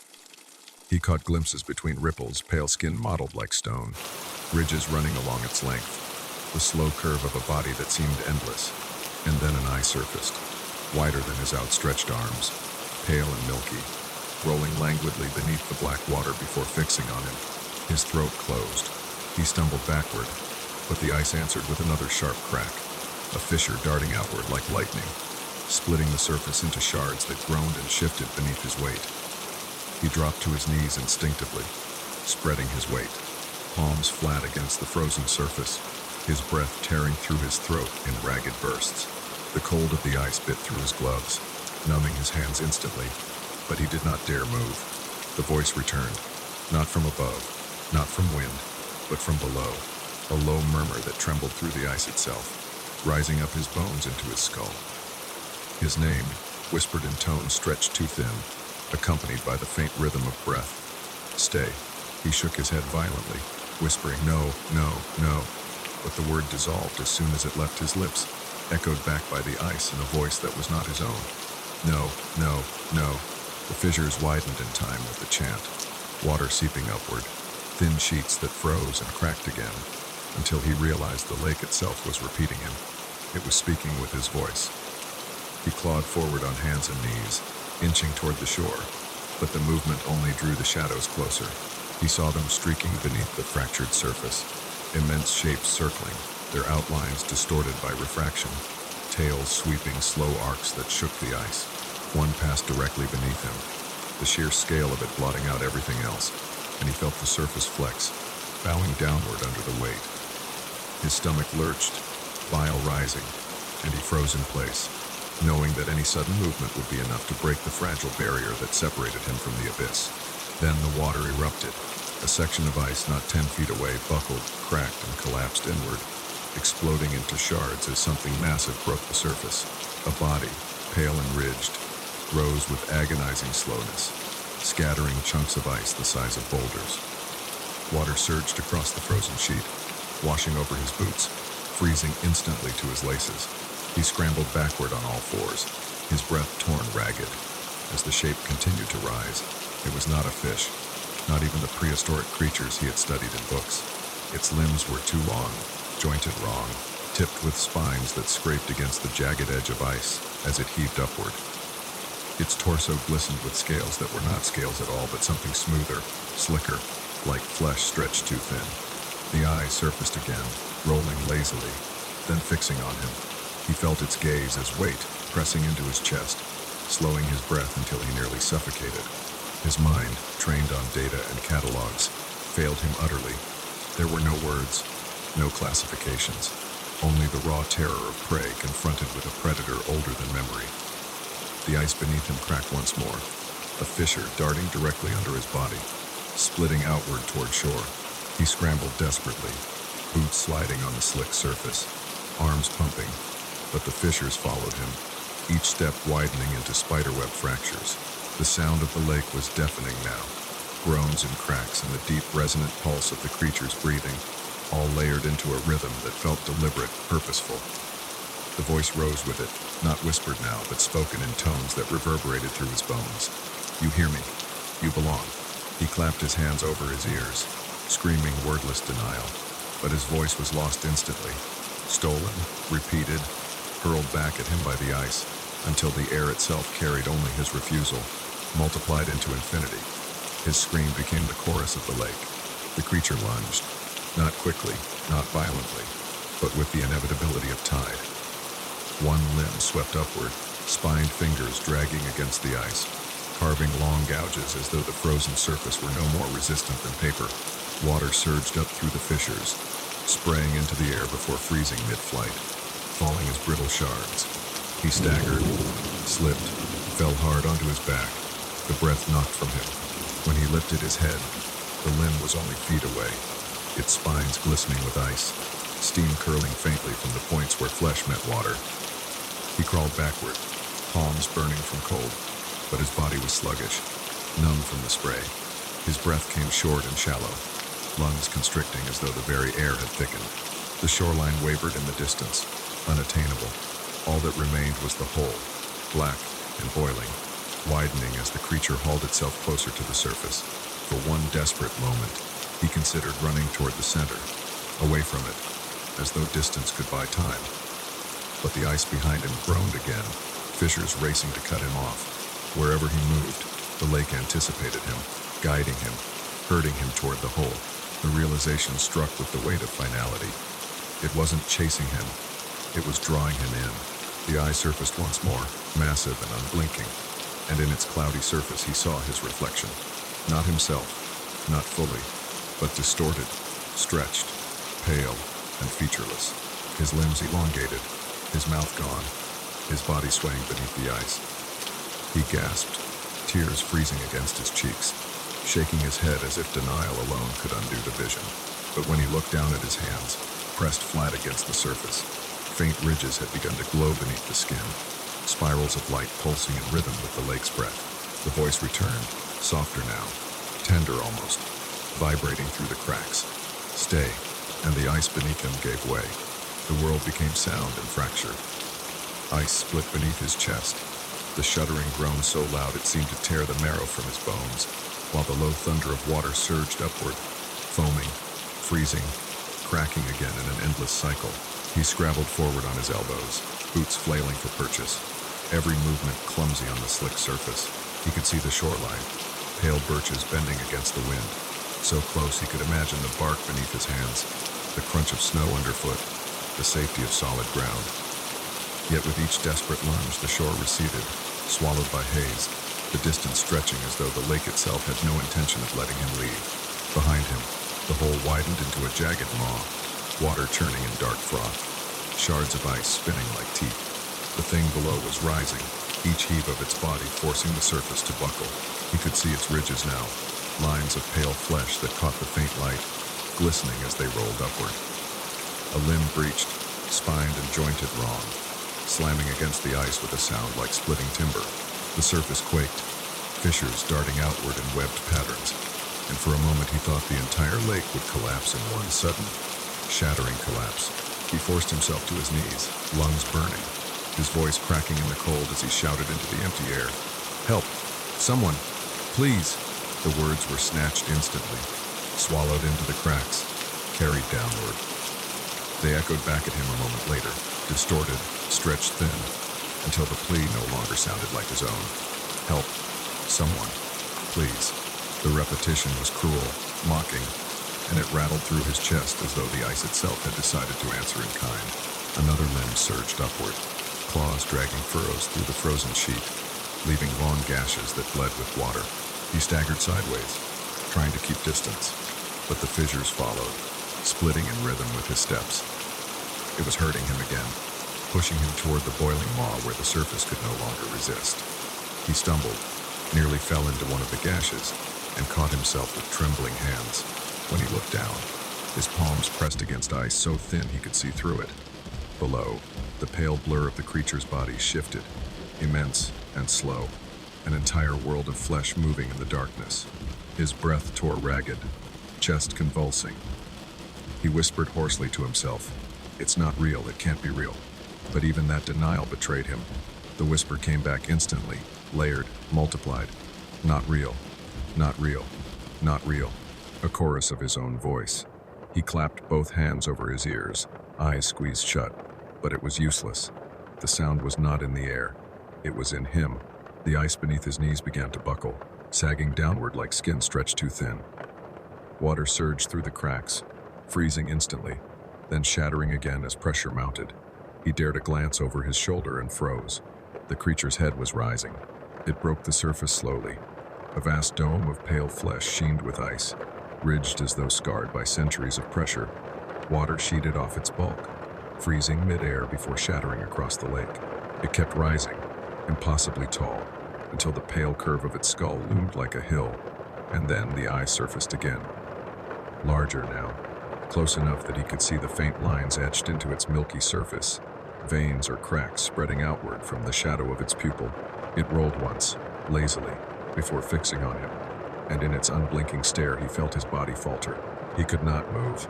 The shore might as well have been 1,000 miles away. His limbs no longer answered him, heavy and numb. His boots fused to the ice as though rooted. He wanted to scream, but no sound came, only the rasp of his breath echoing in his ears. The voice filled the silence instead, deeper now, louder, no longer a whisper but a command. "Stay." The fissure beneath him split wide, dropping him to his stomach as water surged upward, icy spray coating his face. He dragged himself forward with trembling arms, fingertips clawing at the slick surface, but the cracks raced ahead, guiding him. Each time he tried to veer, the fissures blocked the path, collapsing under his weight, forcing him back toward the boiling center. The lake wanted him. The thing beneath wanted him. His will meant nothing. Another limb erupted, spines gouging through the ice not yards away, showering shards like knives. He threw up his arm instinctively, his sleeve shredded by flying fragments.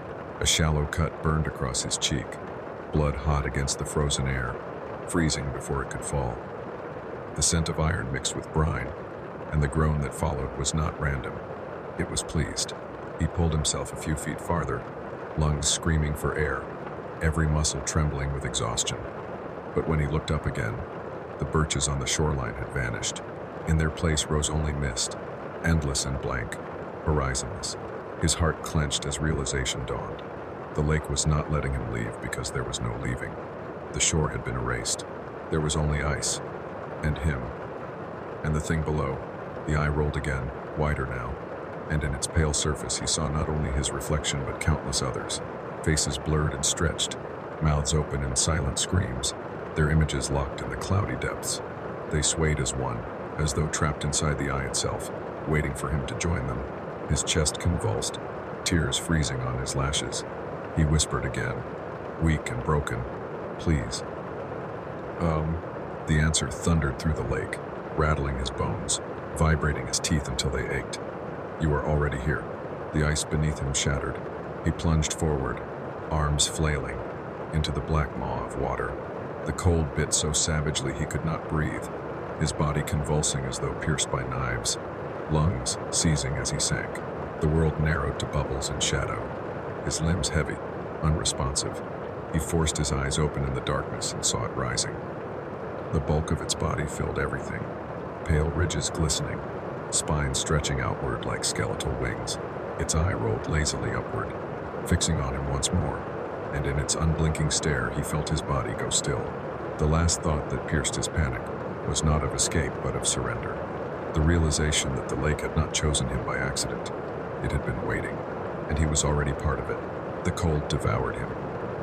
Not the surface chill of winter wind or frost on skin, but a cold that pierced marrow, that reached deeper than blood, that rewrote the rhythm of his heartbeat until it matched the slow, endless pulse of the water surrounding him. His limbs thrashed once, twice, but the effort was meaningless. The lake clutched him with a strength beyond tide, a patience that did not need to hurry. His lungs burned, his chest convulsing, every instinct screaming for air.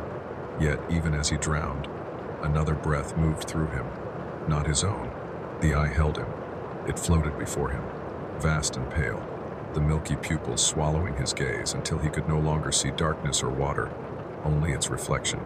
In its cloudy surface he saw himself, body pale, limbs stretched too long, mouth erased, faceless and swaying as the others he had glimpsed before. He tried to look away, but the water itself turned his head back, the pressure around him guiding every motion until resistance became nothing more than gesture.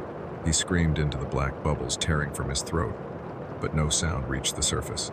The scream echoed inward instead, ricocheting through his skull until it split and multiplied, until it no longer belonged to him at all.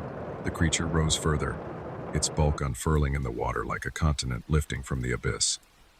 Ridges ran along its back, spined and jagged, each one glowing faintly with lines that matched the spirals etched into his own skin. He looked down at his arms and saw the light there pulsing brighter threads of luminescence weaving through his veins, binding him to the body that surrounded him. He clawed at his flesh, tearing his gloves, his nails dragging blood from his wrists, but the light only grew stronger. The wound froze instantly, sealing without pain, as though the lake would not permit damage. His body was no longer his to harm. Something brushed his ankle, a limb, spined and vast, curling gently, not pulling, not crushing, only reminding him that escape was already impossible. Another limb passed above, sealing him in shadow. He felt the pressure of water shift as the creature moved, guiding him in slow circles, hurting him as the fissures on the surface had done. He realized, with a sinking horror deeper than the cold, that it had never pursued him in panic. It had always moved with this certainty. He was never its prey. He was its offering. His lungs gave at last, a convulsion tearing through his chest. Instinct demanded breath, and the black water surged in, burning his throat, filling him. He expected agony. Instead came stillness. The cold numbed everything, smothering every nerve, until his panic faltered. The water in his lungs did not choke. It settled. It breathed for him. He opened his mouth wider, surrendering, and felt the lake itself flow through, patient and inexhaustible. His chest rose and fell in rhythm with the creature's breath. He was no longer drowning. He was inhaling the abyss. The eye rolled one final time, fixing on him with an intimacy so complete that it was indistinguishable from recognition. His vision blurred, but within that blur, shapes gathered. Dozens, hundreds. Faces pale and distorted, suspended in the cloudy depths, their mouths open in silence, their bodies swaying. For a heartbeat he thought them corpses, preserved in water, but their eyes opened as one. They stared at him, blank but alive, and in their gaze he felt himself dissolve. His body slackened, his thoughts scattered, and what remained was only the voice. "You are already here." The words resounded not through ears but through the hollow of his chest, spoken by every other presence fused into the abyss. He did not resist when the darkness deepened, did not fight when his body drifted closer to the eye, closer to the endless pale ridges. The last fragments of his self slipped quietly into the chorus, another note in a song that had no beginning and no end. On the surface, the lake stilled, the cracks sealed with a whisper, the jagged hole frozen over in moments, leaving no trace of the violence that had unfolded minutes before. Snow drifted down in lazy spirals, covering the scars, smoothing the surface, until it looked as though no one had walked there at all. The birches on the shore swayed in the wind, their branches heavy with frost, and the wilderness returned to silence. But silence is deceptive. When the wind shifted, carrying sound across the frozen expanse, a low resonance rose again. Not the groan of ice, not the creak of wood, but breath, long and patient, vibrating faintly through the surface. the kind of sound that prickled skin even when unheard. Anyone standing at the edge of the lake would have sworn they imagined it, until the whisper followed. A name. Not his, not anymore. The lake does not keep names for long. It only repeats them, then replaces them with others. It would wait for the next curious soul, the next scientist or fisherman or wanderer, bold enough to drill into its surface. And when that one bent to peer into the black water, they would hear it too low, drawn out, patient, a voice rising from beneath the ice, whispering their name with the certainty of inevitability. And so the night draws to its end, though the stories never truly do. They linger, as all stories of shadows and whispers linger, half remembered in the quiet between breaths, waiting for you in the corners of silence. 7 tales carried us across forests and mountains, across caves and cliffs and frozen lakes, across the hollow spaces where voices echo though no mouth speaks them. We have walked with volunteers who gave themselves to something older than service, heard whispers in abandoned inns that knew our thoughts too well, answered calls from voices long buried, stood at the edge of cliffs that remembered every fall, crawled into caves that shaped our reflections into something alien, climbed lighthouses that burned without flame, and peered into the black water beneath ice that never forgets. Each place left its mark. Each voice carved a spiral deeper into the mind. Perhaps you felt it too, that subtle weight at the back of your thoughts, that hesitation before turning off the light, that quiet question you cannot quite silence. What if the stories are not only stories?